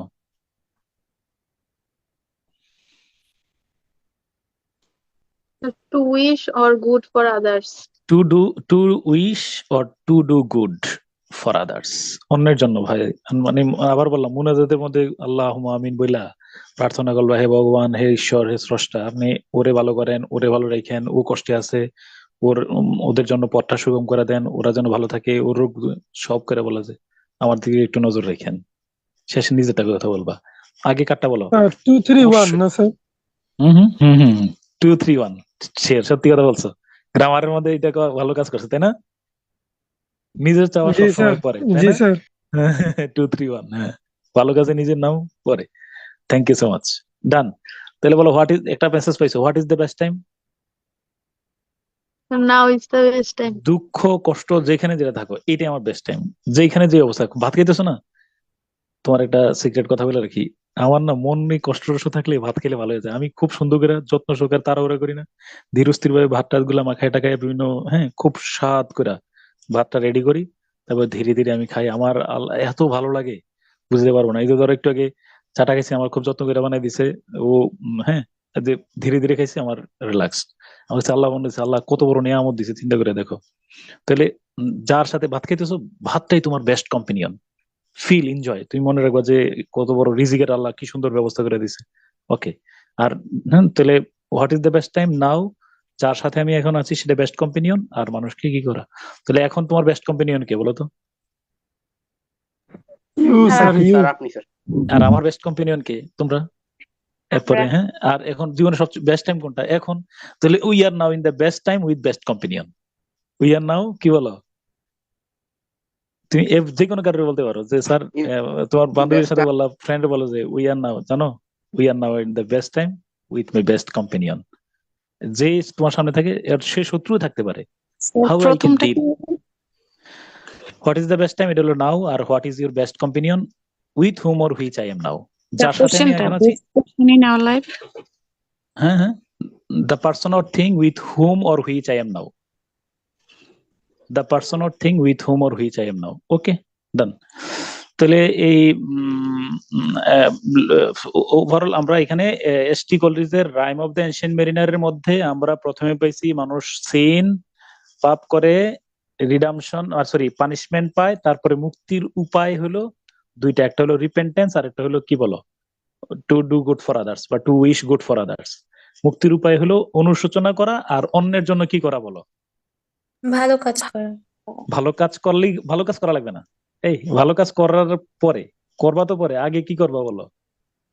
আগে তার নিজে কাজ তো মন আমরা থেকে ভালো কাজ করতে পারি না, সবার লাগি ভালো কাজ করতে পারবা? আমার তো সক্ষমতা নাই।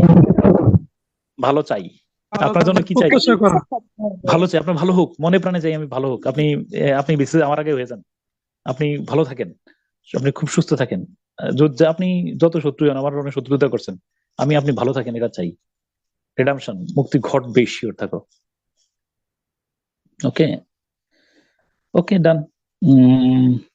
এবার আসো, এখানে একটু লিটারারি টার্ম নিয়ে কথা আছে, একটা বিষয়। এবার হলো আমরা একটু লিটারারি টার্ম দুইটা পড়বো। ওয়াটার ওয়াটার এভরিহোয়ার নর any drop to drink. Water water everywhere নর এনি ড্রপ টু ড্রিঙ্ক, চারিদিকে পানি আর পানি, কিন্তু খাওয়ার কিসের প্রতি আত্মবিশ্বাস ছিল যে হ্যাঁ, সবাই জীবিত হবে?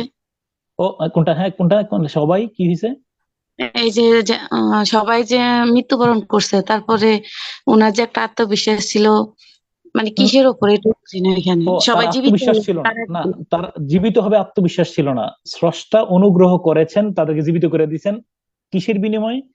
তার অন্তরে দয়া ভালোবাসা, অন্য প্রাণীর প্রতি দয়া ভালোবাসার কারণে স্রষ্টা এটা তাকে রিওয়ার্ড দিছেন। যখন স্রষ্টা দেখলেন তার ভিতরে রিপেন্টেন্স আছে, তার ভিতরে অন্যের জন্য শুভকামনা আছে, দয়া মমতা আছে, তাতেই স্রষ্টা তার কি করেছেন বলো? মার্জনা করেছেন। এটা কিন্তু এটাই ধর্মের কথা। যেমন ধরো বিড়ালকে পানি খাওয়ানোর কারণে একজন উম, উম, খারাপ নারী স্বর্গে যাবে, এমন একটা সুসংবাদ মোহাম্মদ সাল্লাল্লাহু আলাইহি ওয়াসাল্লাম দিয়েছেন বিড়াল কুকুরকে।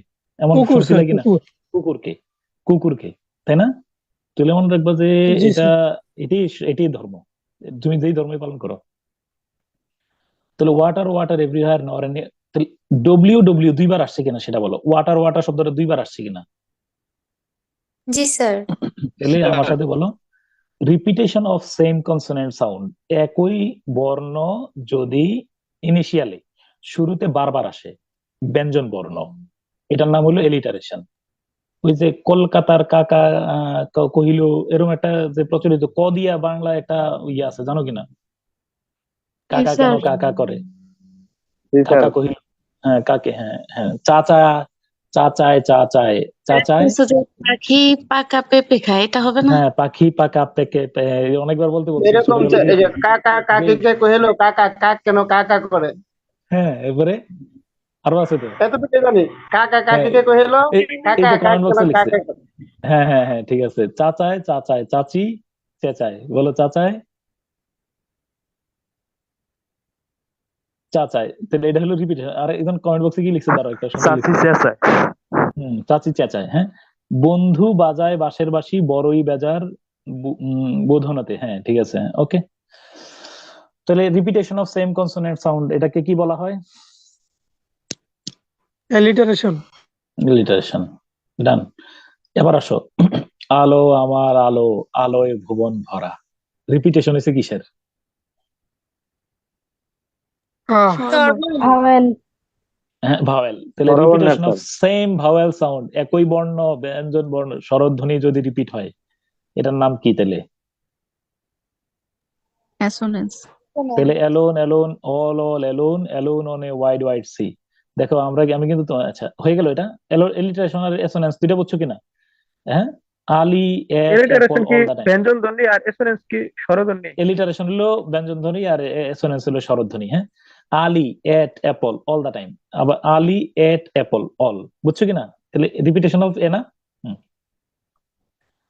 আচ্ছা এবার আসো, তোমার আরেকটা এখানে লিটারি টার্ম আছে এইটাদের মধ্যে, এই ওয়াটার ওয়াটার এভরিহোয়ার নর এ ড্রপ টু ড্রিঙ্ক, চারিদিকে পানি আর পানি, খাওয়ার মতো এক ফোঁটাও নয়, ওয়াটার ওয়াটার এভরিহোয়ার। এটা এটা কি, শোনো একটু আমার দিকে তাকাও, এটা দিয়ে কি পানির প্রাচুর্য বোঝানো হয়েছে নাকি পানির অভাব বোঝানো হয়েছে, সেটা আগে বলো। সংকীর্ণতা বা অভাব। হ্যাঁ, শুনলে মনে হয়, দাঁড়াও, শুনলে পানির মনে অভাব হয়েছে কি বুঝে নিস। লাইনটা দ্বারা মনে হয়েছিল যে আরে চারিদিকে পানি আর পানি, কিন্তু আমরা আসলে ঘটনা দেখতেছি কি পানি না পানির অভাব? শূন্যতা। শূন্যতা। মনে রাখবা, to indicate the opposite of its literal meaning, যদি যা বলা হবে তার উল্টাটা বোঝানোর নাম আইরনি। IRONY, বলো এটার নাম কি? আয়রনি। আইরনি। যা বলা হবে তার ধরো তুমি একজন বললাম যে আর মীর জাফর তো অনেক, মীর জাফরের মতো সে মানে দেশপ্রেমিক, মীর জাফর তো অনেক বড় বড় দেশপ্রেমিক ছিলেন, এটা দিয়ে তুমি কি বুঝাইছো? বেঈমান। বল হ্যাঁ একটা ধরো মোটা মানুষ, এক রিক্সা জায়গা হয় না, এরকম মোটা মানুষ আমার দেখে বলে দেখেন দেখেন দেখেন একবারে না খাইতে না খাইতে শুকাইয়া কাঠ হয়ে গেছে, কি বুঝাইলে এটা দিয়া? আইরনি। তার উল্টাটা। যা বলা হবে তার ঠিক উল্টাটা বোঝানোর নাম কি বলো? Irony. Iron. Irony is a figure of speech to convey the opposite of its literal meaning, বুঝছো কিনা? আইরনি অফ ফেট হইতে পারে। আইরনি অফ ফেট যেমন তোমারে বলি, কিং লিয়ার, এদিকে দেখো তো, কিং লিয়ার, হ্যাঁ কিং লিয়ার তার দুই ছোট কন্যাকে কি করলেন? বঞ্চিত করলেন, অবশেষে তিনি তার কাছে আশ্রয় নিলেন। কিসের উদাহরণ হবে এটা বলো? এটা আইরনি অফ ভাগ্যের কি, আইরনি অফ ফেট, কারণ তিনি তার কাছে বড় দুইজনের কাছে প্রত্যাশা ছিল কিন্তু তার কাছে পান নাই, তো উল্টাটা করছে, তিনি বঞ্চিত করছেন, করার পরে তার নিশ্চয়ই তার কাছে ছোট ছোট মেয়ের কাছে আশ্রয় নেওয়ার সুযোগ ছিল না, ছিল কিনা বলো, কিন্তু উল্টাটা করছে, হ্যাঁ এটা হলো আইরনি। তাহলে যা বলা হবে তার উল্টাটা বোঝানোর নাম কি বলো, আইরনি। তাহলে ইতিমধ্যে দেখো আমরা লিটারি টার্ম এখনো পড়ি নাই, তুমি দেখো আমরা সিমিলি, মেটাফর, এরপরে আইরনি, হাইপারবল, পার্সনিফিকেশন, এরপরে কি বল এলিটারেশন, অ্যাসোনেন্স, ট্রাজেডি, কমেডি, তারপরে কি বলো হ্যাঁ এপিক, এরপরে লিরিক, ব্যালাড, হ্যাঁ সলিলোকি, অ্যাসাইড, কি প্যারাডক্স, অ্যাসাইড, মোটামুটি একটা ধারণা তৈরি হয়েছে না? দেখবো লিটারি টার্মস গুলো যখন পড়বো তখন দেখবো যে আরেকবার ক্লিয়ার হয়ে যাবে ইনশাআল্লাহ। ওকে দেন আমরা এখন চলে যাব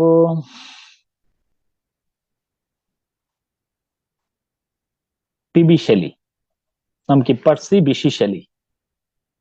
উনি রেভলিউশনারি পোয়েট, তাকে বিপ্লবী কবি বলা হয়। মনে রাখবা নজরুল একই সাথে শেলি এবং বাইরনকে আমরা তুলনা করি, কারণ নজরুল সেই বিখ্যাত কবি যিনি একই সাথে বিপ্লবী এবং বিদ্রোহী। বিদ্রোহ আর বিপ্লবের মধ্যে ছোট্ট একটা পার্থক্য আছে। বিপ্লব হলো বিপ্লব, মানে তিনি একটা রেভলিউশন, মানে তিনি একটা নতুন কিছু সৃষ্টি করতে চান, এটা বিপ্লব।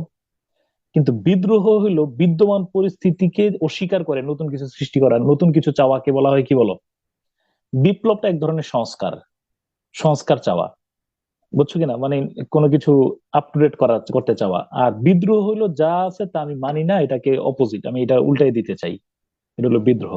তাহলে বিপ্লবের চেয়ে ধারালো আরো শানিত শব্দ হলো কি বলো, বিদ্রোহ। বিপ্লব হলো যে আমি বিপ্লব করছি এটা আপনি ঠিক করেন, আর বিদ্রোহ করছে যে আমি মানি না আপনারটা, আমারটা মানতে হবে, এটা হলো বিদ্রোহ। একাধারে নজরুল বিপ্লবী এবং বিদ্রোহী কবি। So Nazrul is often compared to Shelley and Byron.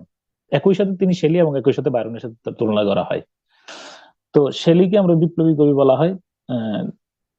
তিনি একটা আমূল পরিবর্তন চেয়েছেন, আমূল সংস্কার চেয়েছেন।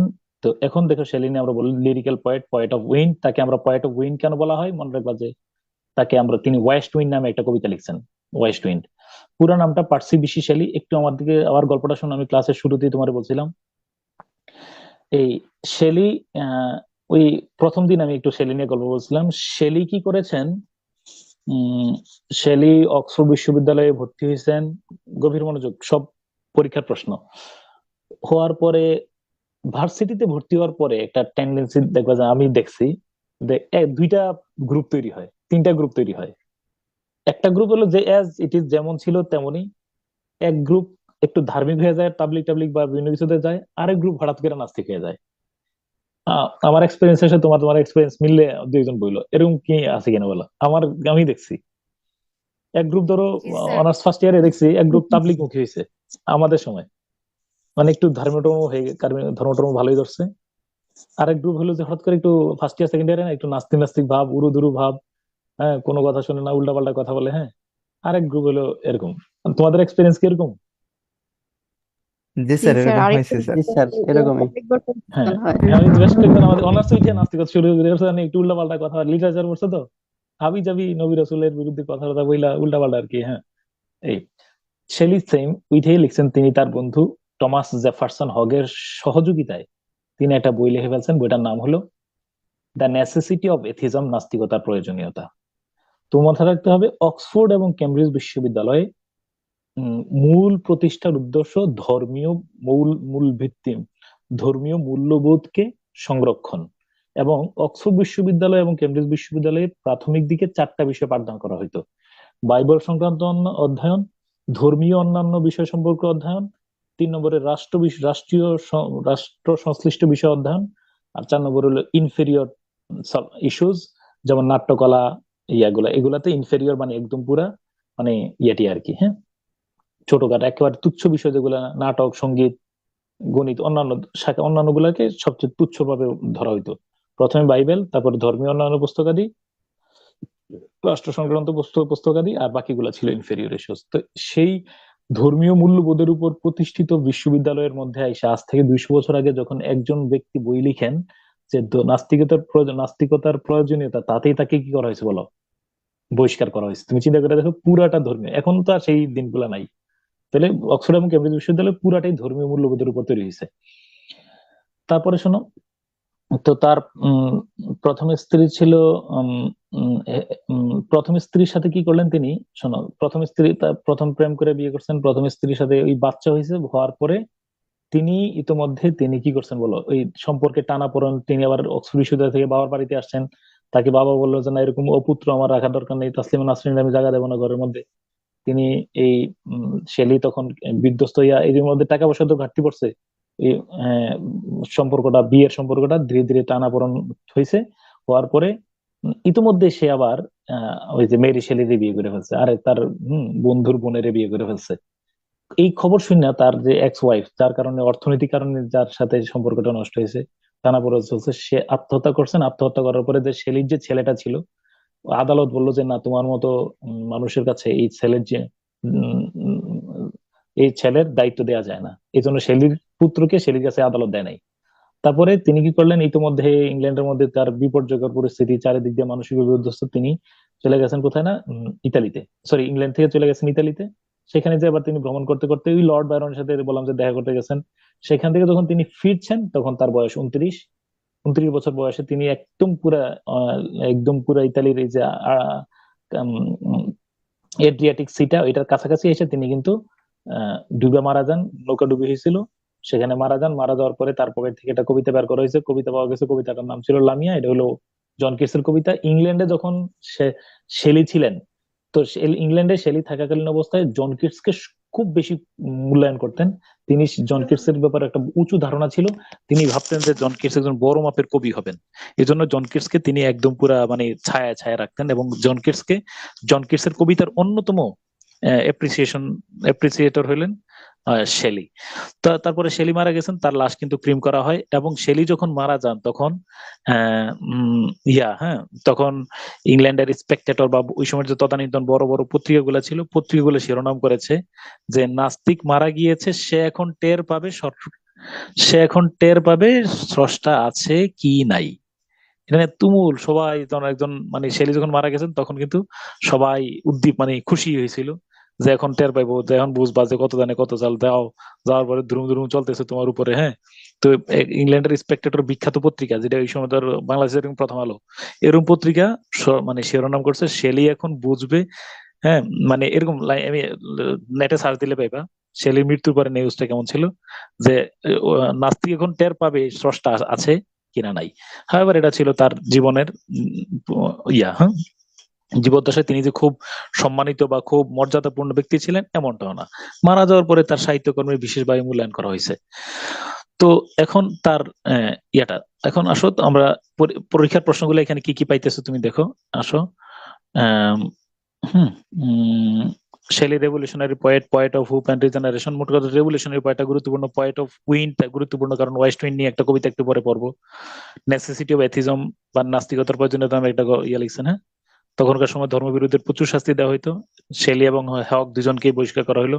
শেলির বাবাও তাকে ত্যায্যপুত্র করছেন, বিচ্ছিন্ন হয়ে যান, ফলে বাকি সময়গুলো খুব সংগ্রাম করে কাটাইতে হয়। আমি যা বলছি তার একটা সামারি তোমার এখানে লেখা দেওয়া হয়েছে। পরীক্ষার প্রশ্ন, he was expel from Oxford University for atheism, he like Keats, পকেটে কিডস এর কবিতা থাকতো, তিনি নৌকাডুবিতে মারা যান, তাই না? হ্যাঁ, বায়রন এবং হান্টের সাথে দেখা করার পরে বাড়ি ফেরার সময়। অসমাপ্ত গ্রন্থ ট্রায়াম্ফ দরকার নাই। Jibanananda Das is called the Shelley of Bangladesh, দরকার নাই। জীবনানন্দ দাসের সাথে কেউ শেলির মিল পেয়েছেন, আমি এটা গুরুত্বের উপর প্রশ্ন। এই যে দ্য ফিউনারাল অফ শেলি, শেলিকে এই যে পোড়ানো হচ্ছে, একটা কল্পিত চিত্র এখানে দাঁড় করানো হয়েছে, ঠিক আছে কিনা? ওকে ওকে ডান। তারপরে আসো, এবার আসো। নৌকাডুবিতে মারা গেছে স্যার, তাহলে পুরাবে কিভাবে? ও মানে লাশ যখন তুলছে, লাশটা উঠান পরে, লাশটা তো সংগ্রহ করছে, তো পাইছে, তো পাওয়ার পরে তখন হ্যাঁ লাশ পাওয়ার পরে খ্রিস্টানদেরকে কি পুরায় দেয় লাশ? হ্যাঁ, না, খ্রিস্টানদের পোড়ানো হয় না, সে তো ধর্ম অস্বীকার করছিল, বুঝছো না? সে কি নাস্তিক ছিল না? জি স্যার। আচ্ছা, তারপরে তাহলে আমি বলছি তার লাশ কোথায়, তাকে কোথায়, কোন দেশে সমাহিত মানে পোড়ানো হয়েছিল বলো, ক্রিম করা হয়েছিল কোন দেশে? ইতালি। স্পিরিট অফ ইসলাম বইটা লিখছেন সৈয়দ আমির আলী, কিন্তু রিভোল্ট অফ ইসলাম এটা লিখছেন, মনে রাখবেন, রিভোল্ট অফ ইসলাম এটা কে লিখছেন? আরে শেলি। আমিও মনে করছিলাম যে এখানে মনে হয় ইসলামের কিছু, কিন্তু তিনি ইসলাম নিয়ে খুব গবেষণা করেন নাই বা এখানে কোনো তত্ত্ব তত্ত্ব দেন নাই। জাস্ট একটা বিপ্লবের কথা বুঝাইছেন যে একটা সমাজের একটা কি বলো একটা কিসের বিরুদ্ধে মানে একটা প্রচলিত ইসলাম কিন্তু একটা বিপ্লব বিদ্রোহ না কি বলো? ইসলামের ক্রান্তি উত্থানটা স্যার। না, মানে প্রচলিত ওই সময়ের যে আইএমএ জাহিলিয়াতের বিরুদ্ধে একটা বিদ্রোহ ছিল কিনা? হ্যাঁ হ্যাঁ স্যার, ঠিক আছে স্যার। হুম, মানে অন্যায়, মানে যেটা একটা প্রচলিত সমাজ ব্যবস্থার মানে বাইরে গিয়ে পুরা একটা একদম ইউটার্ন নিয়ে একটা নতুন সমাজ ব্যবস্থা তৈরি করে তুলছেন, তাই না? জি স্যার। মানে এমন, তুমি বুঝো স্যার ওই কি যে এমন একটা সমাজ, পূজারীদের বিরুদ্ধে ছিল স্যার। ও এটা তো পুরা সমাজ ব্যবস্থা। পূজারি কেন বলতেছো তুমি? ধরো সিরাতে ইবনে হিশাম পড়বা, দেখবা যে কয়েকদিন ধরে বাবা তার মেয়েরে বলতেছেন যে মেলায় যাবো আগামী এত তারিখে, মেয়ে সাজরব মেলায় যাবে। ইতিমধ্যে বাবা নিয়ে গেছে, নেয়ার পরে ওই যে গভীর গর্ত করে রাখছিল, তো ওই গর্তের মধ্যে মেয়েটারে কাছাকাছি নিয়ে ধাক্কা দিয়ে ফেলায় উপর দিয়ে মাটি চাপা দিয়ে ফেলছেন। এমন একটা সমাজ ব্যবস্থার মধ্যে যিনি বলছেন যে যিনি বিপ্লব নিয়ে আসছেন, কি বলছে যে মায়ের পদতলে সন্তানের ব্যস্ত, মানে কোথায়, মানে পুরো আমূল পরিবর্তন করে ফেলছেন, যেখানে নারীকে নারী জন্মগ্রহণ করাকে কি মনে করা হয়তো বলো? অভিশাপ মনে করা হয়তো, পাপের ফসল মনে করা হয়তো, সেই সমাজ ব্যবস্থাকে তিনি উল্টাই দিচ্ছেন। ওকে, হ্যাঁ। এবং এই যে শুধু একটা আছে না হাজরা আসওয়াদ, যেটা দেখবা যে তোমার কি এই শুধু একটা মাদি উটকে প্রহার করার কারণে ওই দুইটা গ্রুপের মধ্যে, দুইটা গোত্রের মধ্যে 40 বছর ব্যাপী যুদ্ধ হয়েছে। এই হাজরা আসওয়াদ নিয়ে রাখবে কোথায়, এটা নিয়ে অনেক দীর্ঘ মারামারি। পরে মোহাম্মদ সাল্লাল্লাহু আলাইহি ওয়াসাল্লাম বলছে যে তোমরা একটা চাদরের মধ্যে দিছেন, দেওয়ার বলছে যে এই নেতারা চারদিকে ধরার পরে এখানে নিয়ে রাখো, তাহলে তোমরা সবাই ইয়ে করলা। পুরো একটা সমাজ ব্যবস্থার তিনি আমূল পরিবর্তন করে ফেলছেন। হ্যাঁ, তাহলে রিভোল্ট অফ ইসলাম এরকম কিছু একটা ধারণা দেওয়ার চেষ্টা করছেন। আর হইলো দ্য ডিফেন্স অফ পোয়েট্রি, কবিতার সমালোচনা গ্রন্থ। ওই যে আমি বলি দ্য ডিফেন্স অফ পোয়েট্রি মানে হলো তিনি ওই যে আরে আরে ওয়ার্ডসওয়ার্থ লিখছিল preface to lyrical ballads, Coleridge কি লিখছিল বলতো? বায়োগ্রাফিয়া লিটারেরিয়া, মনে আছে কিনা? সাহিত্য সমালোচনা গ্রন্থ, ক্রিটিসিজম। হ্যাঁ, আর তিনি লিখছেন এ ডিফেন্স অফ পোয়েট্রি। ওকে, কবিতার মানে মানে এটার মধ্যে শুধু কবিতা না, মানে সাহিত্য সমালোচনা গ্রন্থ, কবিতার বৈশিষ্ট্য কেমন হবে এগুলো নিয়ে। নেসেসিটি অফ এথিজমের জন্য ইয়ে করছেন। প্রমিথিউস আনবাউন্ড, একটু তোমার কথা শোনায় রাখি আগে। প্রমিথিউস নিয়ে আমি পরিচয় দেবো, আর মনে রাখবা প্রমিথিউস বাউন্ড আর প্রমিথিউস আনবাউন্ড। আগে আগে প্রমিথিউস বাউন্ডের গল্প শোনো। প্রমিথিউস বাউন্ড লিখেছেন স্কাইলাসের লেখা। এই লাইনটা একটু বড়। ফাদার অফ গ্রিক লিটারেচার খ্যাত এসকাইলাসের বিখ্যাত দুইটা নাটক প্রমিথিউস বাউন্ড এবং অ্যাগামেমনন। যদি বলি বিশ্ব সাহিত্যে নাটকের জন্ম কে দেন, বিশ্ব সাহিত্যের জনক কে? ফাদার অফ লিটারেচার, তিনি গ্রিসের এসকাইলাস, ওনার নাম। বলো নামটা কি? এসকাইলাস, সোফোক্লিস এসকাইলাস, আমরা পড়বো সামনে। এসকাইলাসের বিখ্যাত নাটকের নাম হলো প্রমিথিউস বাউন্ড, শিকল বন্দি প্রমিথিউস। প্রমিথিউস মানে কি মনে রাখবো, প্রাচীন গ্রিকরা, মনোযোগ, প্রাচীন গ্রিক সভ্যতায় প্যাগান ছিল। প্যাগান মানে হলো পৌত্তলিকতায় বিশ্বাস করতো, প্যাগানিজম। প্যাগান মানে কি? পৌত্তলিকা। আমি বলছি as like as Hinduism. Hindu ধর্মের মধ্যে যেমন বিভিন্ন দেব দেবীকে মান্য করা হয়, ঠিক তদ্রুপ মানে আমাদের এই যে খ্রিস্টান ধর্মের পূর্বে ইউরোপের মধ্যে প্যাগানিজম ছিল, সেটার মধ্যে বিভিন্ন মানে দেবদেবীকে অনুসরণ করা হতো। তো এইখানে যেমন ধরো অনেক ইয়ে ছিল, এর মধ্যে একজন দেবতা, একজন দেবতার ছিল কি বলো, প্রমিথিউস। তার ভাই ছিল এপিমেথিউস। দেবতা জিউস বললেন পৃথিবীর মানুষের জন্য, পৃথিবীবাসীর জন্য সবকিছু কি তৈরি করছেন, সবকিছু দিছেন, কিন্তু একটা বিষয় দেন নাই। এটা কি বলতো? ফায়ার। মানে কি? আগুন। আগুনের ব্যবহারটা শেখান নাই, আগুনেও দেন নাই। কিন্তু ফলে মানুষ সবকিছু পাইলেও একটা আগুনের ব্যবহার না করার কারণে ওই জীবনটা ততটুকু সুন্দর হয়ে ওঠে নাই। ফলে স্বর্গ থেকে দেবতা জিউসের আদেশ অমান্য করে মানুষের কল্যাণের জন্য আগুন চুরি করে নিয়ে আসছেন কে? বলো। প্রমিথিউস। বলো কে নিয়ে আসছেন? Prometheus Prometheus. এখন এই প্রমিথিউস কি করছে শোনো, ফলে ক্রোধান্বিত জিউস তাকে আটকালেন। কি করছেন বলো? আটকালেন।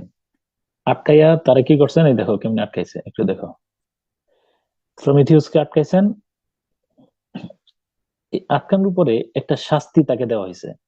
এই যে প্রমিথিউস, তাকে শাস্তিটা দেওয়া হয়েছে এরকম যে প্রত্যেকদিন একটা ঈগল পাখি এসে, হ্যাঁ, রাতের মধ্যে আসবে, হ্যাঁ, বা সরি সকালবেলা আসবে, সারাদিন তাকে ঠুকরে ঠুকরে ঠুকরে ঠুকরে কি করবে, তার কলিজাটা ভক্ষণ করবে, তাকে হাত পা বাঁধা, আর সন্ধ্যার সময় সেটা চলে যাবে।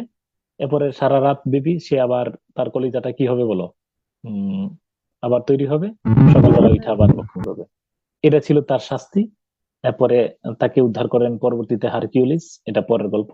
এখন মনে রাখবা যে এই প্রমিথিউস বাউন্ড, শিকল বন্দী প্রমিথিউস, এই নাটকটা কে লিখছে, এটা কে লিখছেন না বলো তো? এসকাইলাস। কিন্তু শেলি হলেন বিপ্লবী কবি, তিনি লিখছেন প্রমিথিউস বাউন্ড নাকি আনবাউন্ড সেটা বলো। আনবাউন্ড শিকল মুক্ত প্রমিথিউস। তিনি বললেন মানবতার কল্যাণের জন্য, বুঝছো কিনা, মানুষের কল্যাণের জন্য এই মানে এই যে প্রভুত্ব, যারা মানুষ, এই যে স্রষ্টা মানে যারা ইয়ে আছে, তাদের বিরুদ্ধে রুখে গিয়ে মানুষের কল্যাণের জন্য নিজের জীবন বিসর্জন দেওয়ার মতো আমার আরো কিছু প্রমিথিউস দরকার। অর্থাৎ সমাজ সংস্কারের জন্য প্রমিথিউস বাউন্ড নাকি আনবাউন্ড প্রয়োজন সেটা বলো।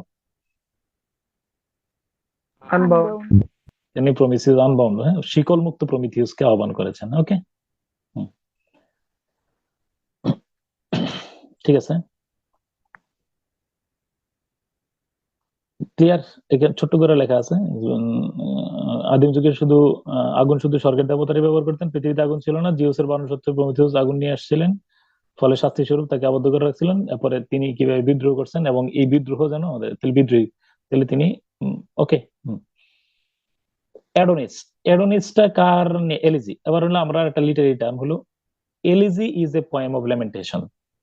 কেউ মারা গেলে তার মৃত্যুতে শোক প্রকাশ করে লেখা কবিতার নাম কি বলো? এলিজি। এলিজি। যেমন বাংলা সাহিত্যে এলিজি, কোন এলিজি শোক কবিতার নাম বলতে পারবা? এলিজির নাম কবর, একটা এলিজি।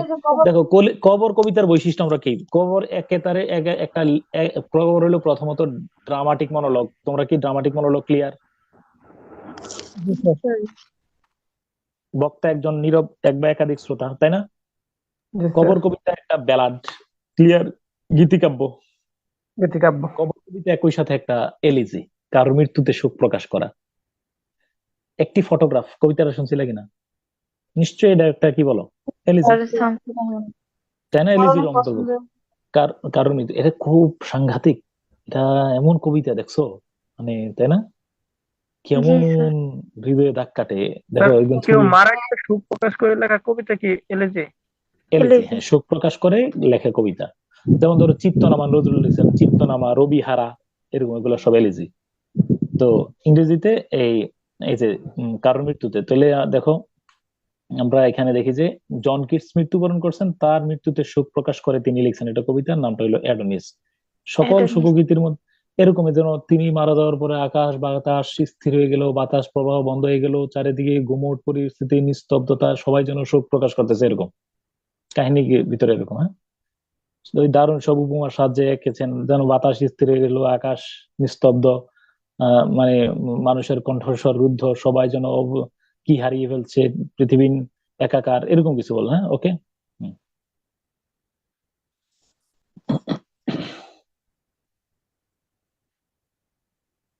তারপরে কি বলো?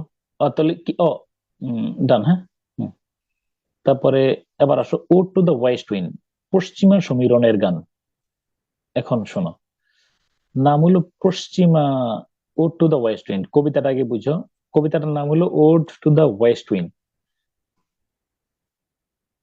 বলো, ode to the west wind, পশ্চিমা সমীরণের গান। বলো, পশ্চিমা কি? সমীরণের। পশ্চিমা সমীরণ কেন, ওয়াই? একজন আমার বলো, পশ্চিমা সমীরণ কেন বাংলাদেশে? এটা কেন দক্ষিণা না বলো? বাংলাদেশে সাধারণত গ্রীষ্মকালে বায়ু প্রবাহিত হয় কোন দিক থেকে? দক্ষিণ দিক থেকে। দক্ষিণ দিক থেকে। হ্যাঁ, তাহলে আবার বলো আমারে, দাঁড়া তোমাদেরকে একটা 30 সেকেন্ড একটা গান শোনাই।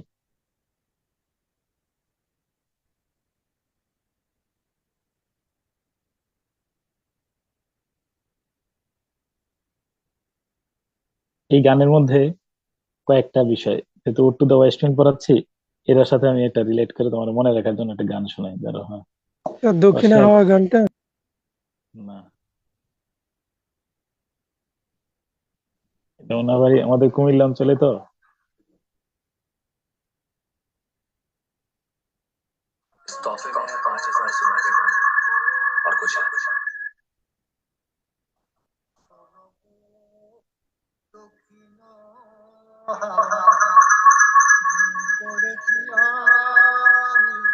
শুনছো কখনো? জি স্যার। ওকে,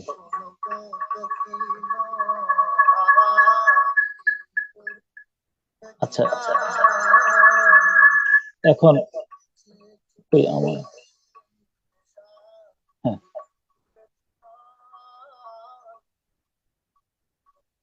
এবার আমারে বলো এখানে লিটারি টার্ম কি পাইছো? এখানে লিটারি টার্ম কি পাইছো? শোনো গো দক্ষিণ হাওয়া, এখানে কি কি লিটারি টার্ম পাইছো বলো? এক নম্বরে পার্সনিফিকেশন। এক নম্বর কি? পার্সনিফিকেশন। ওকে, ফাইন। আরেকটা আছে, আমরা পড়বো কালকে। কাউকে যদি আহ্বান করা হয়, এখনই পড়বা, কাউকে যদি আহ্বান করা হয়, কোনো ইনএনিমেট কাউকে যদি তুমি আহ্বান করো, সেটার নাম হলো কি বলো? সেটার নাম আহ্বান করলে কি হবে বলো? শোনো গো দক্ষিণা হাওয়া, সে কি, তার কি কান আছে বলো তো? না নাই। ওকে, শোনো, তাহলে যেহেতু কান নাই, কিন্তু তাকে আমরা শুনতে বলছি, তাহলে তাকে কি জীবিত রূপে কল্পনা করলাম না কি মৃত রূপে কল্পনা করলাম? জীবিত রূপে। জীবিত রূপে যেহেতু কল্পনা, আরে আমার ইয়ারা চলে গেছে, দাঁড়ো, কেটে ফেলছে। সেই হিসাবে এটা পার্সনিফিকেশন। আর একই সাথে এটা, দেখো এটা লিটারি টার্ম আছে, একই সাথে এটা নাম হলো অ্যাপোস্ট্রফি। অ্যাপোস্ট্রফি মানে হলো যে কাউকে আহ্বান করা বলে, শোনো গো, হ্যাঁ, ও হে, ও গো, এগুলো যদি বলো, এটার নাম কি বলো? অ্যাপোস্ট্রফি। এবার শোনো, বলো কবি কি শোনো গো পশ্চিমা হাওয়া কেন বলেন নাই, কেন দক্ষিণা হাওয়া বললেন?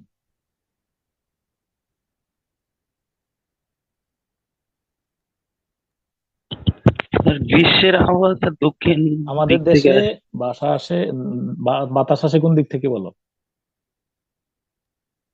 দক্ষিণ দিক থেকে। আর বাংলাদেশের বঙ্গোপসাগরটা কোন দিকে? দক্ষিণে। কিন্তু শেলি কবিতা লিখলেন শোনো গো দক্ষিণা হাওয়া না পশ্চিমা হাওয়া? পশ্চিমা হাওয়া। কারণ ইংল্যান্ডে বঙ্গোপসাগর কোন দিকে বলতো? দক্ষিণ দিকে না পশ্চিম দিকে? পশ্চিম দিকে বঙ্গোপসাগর। আটলান্টিক। তাহলে এবার শোনো, আটলান্টিক, তিনি কবি বললেন আটলান্টিক পশ্চিমা বায়ু প্রচন্ড গতিতে পশ্চিম দিকে বাতাস আসে, প্রচন্ড গতিতে বাতাস আসে। হ্যাঁ, একদম পুরা বললেন যে হে পশ্চিমা বায়ু, তুমি হলে প্রিজার্ভার এন্ড ডেস্ট্রয়ার, তুমি প্রচন্ড ঝড় গতিতে আসো, এই সমাজকে একদম তছনছ করে ভাঙ্গা চুরমার করে ফেলো, নতুন সমাজ জাগ্রত হবে। তাহলে আগে শোনো, তিনি পশ্চিম বায়ুকে আহ্বান করেছেন, নামটা কি বলো? শেলি। পশ্চিম বায়ুকে তিনি একই সাথে ডেস্ট্রয়ার এন্ড প্রিজার্ভার বলছে, যে যত পুরাতন জীর্ণ যে বিল্ডিং ভেঙে পড়ার মতো ভেঙে ফেলো, যত সংস্কার আছে সব ভেঙে ফেলো, তখন নতুন করে একটা সমাজ নির্মিত হবে, এই সমাজ আমি চাই না। আচ্ছা, এখন শোনো, কবিতার নাম হলো ওড। বলো কবিতার নাম কি? ওডি। ওড বলো, নাম কি? Ode. What do you mean by ode? Ode মানে কি? ওড বোঝার জন্য একটু দুইটা লাইন পড়লে বোঝা যাবে ওড কি। আসো আমরা প্রথম লাইনটা আর শেষ লাইনটা পড়ি। ওড টু দা ওয়েস্ট উইন্ডের প্রথম লাইনটা হলো, ওহ লিফট মি, বলো নাম কি?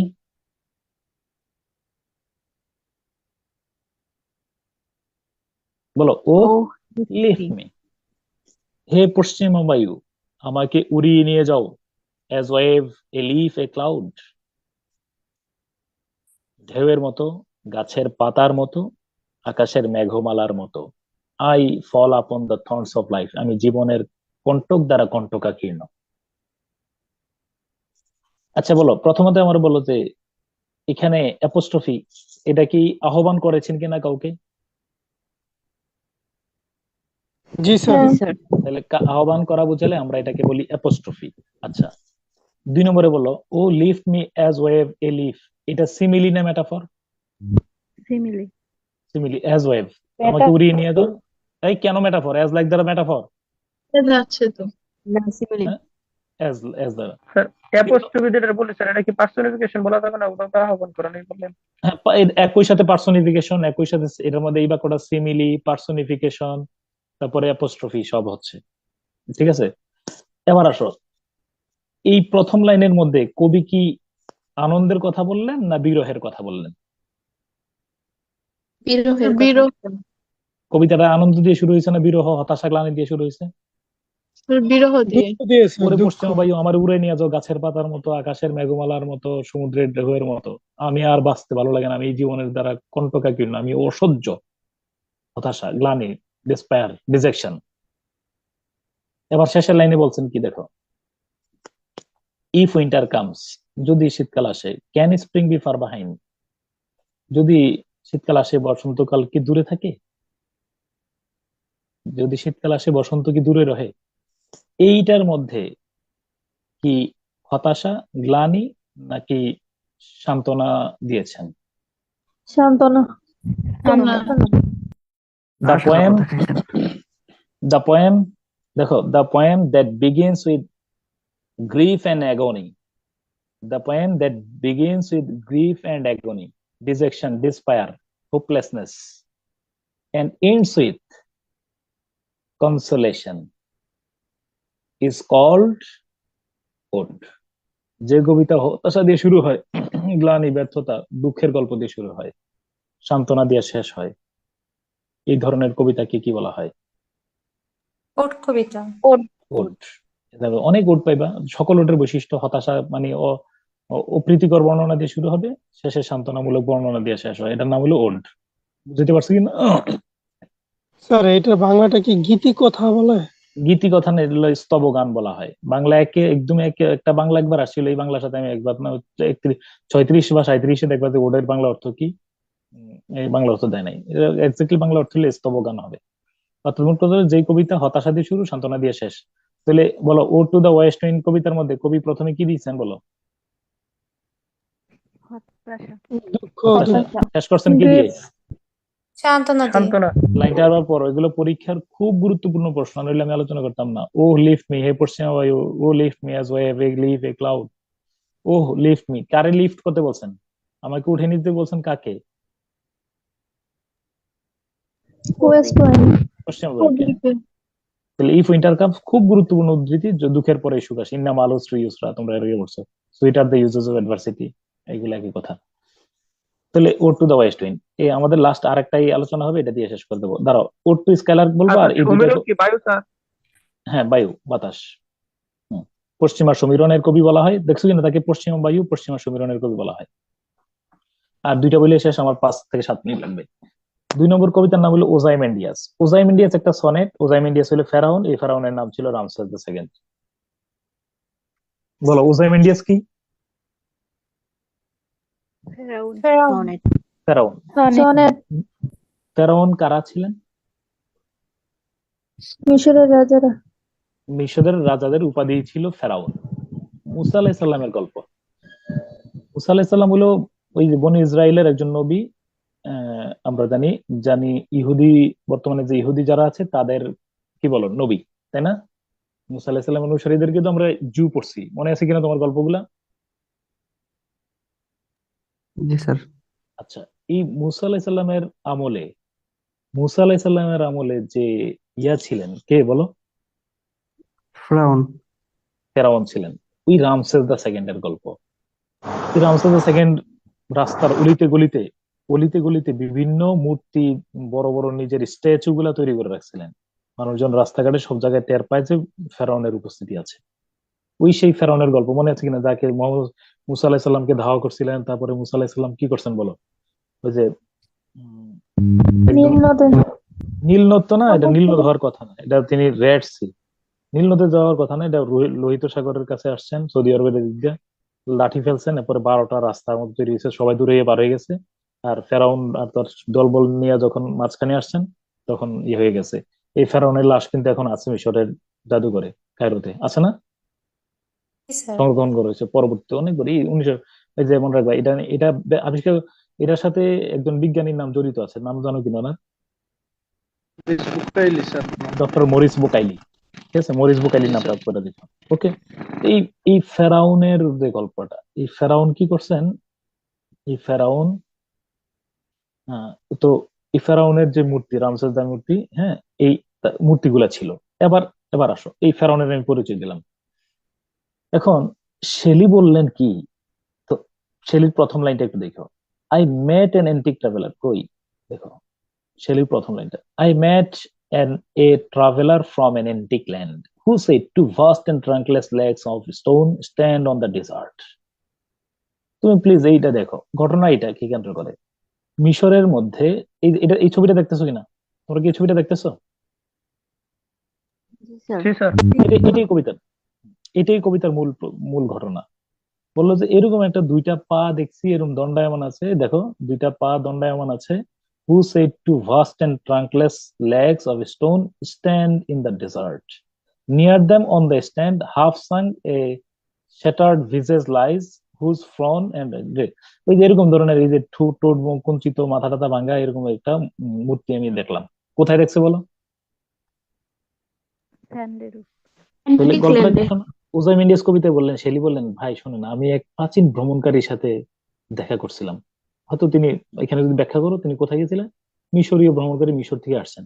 ভাই কি দেখছেন? বলে যে আমি দেখছি এক যে একটা বিশাল মূর্তি ভাঙ্গিয়া এই পর্যন্ত এইরকম একটা মূর্তি দেখছি, বর্ণনাটা দিচ্ছেন।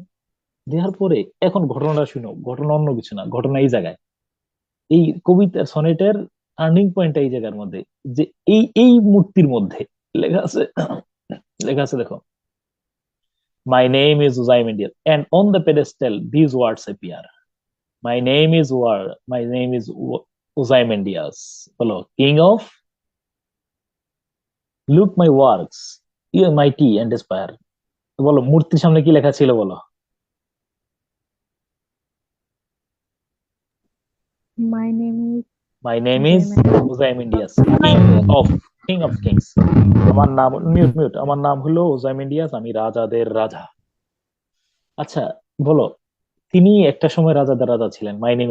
এখন এই তার ভগ্ন বিধ্বস্ত মূর্তির সামনে যখন লেখা থাকে স্ট্যাচুর সামনে, হ্যাঁ, আমার নাম উজাইমেন্ডিয়াস, আমি রাজাদের রাজা, আসলে কি তিনি রাজাদের রাজা, নাকি পৃথিবীর সবচেয়ে বিপর্যস্ত ধ্বংসস্তূপে পরিণত হওয়া একজন মানুষ? মানুষ। ওকে, আমি আর ভিতরে তাত্ত্বিক আলোচনা গেলাম না, পরীক্ষার প্রশ্নে আসো। It is a famous example of, কিসের উদাহরণ হইতে পারে বলতো?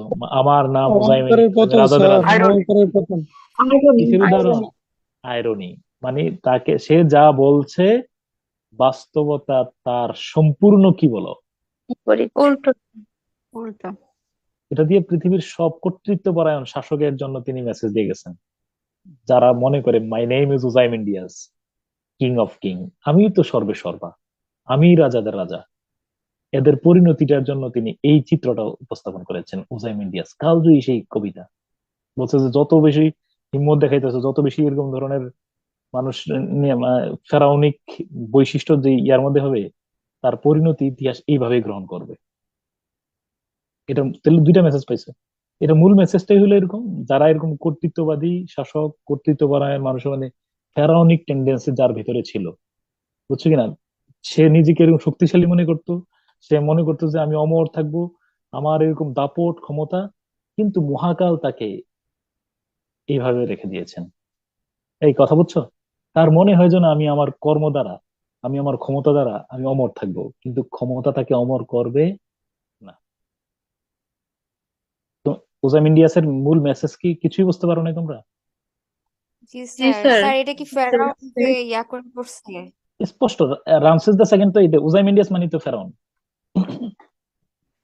এবং ওই সময় মুসা আলাইহিস সালামের, এই যে আমি যার ঘটনা বলছি তারই সেই ফেরাউনই। হ্যাঁ, কারণ লাস্ট কবিতাটা হলো আর একটা কবিতা বলবো, এটার নাম হলো,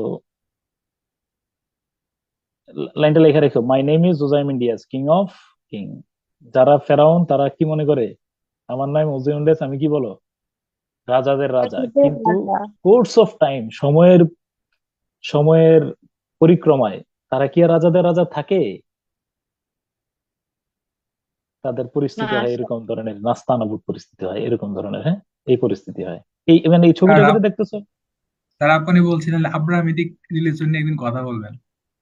আব্রাহামিক রিলিজিয়ন আসবে সামনে। ওই যে আমরা এলিজাবেথিয়ান পিরিয়ড যখন পড়বো না তখন আবার আসবে।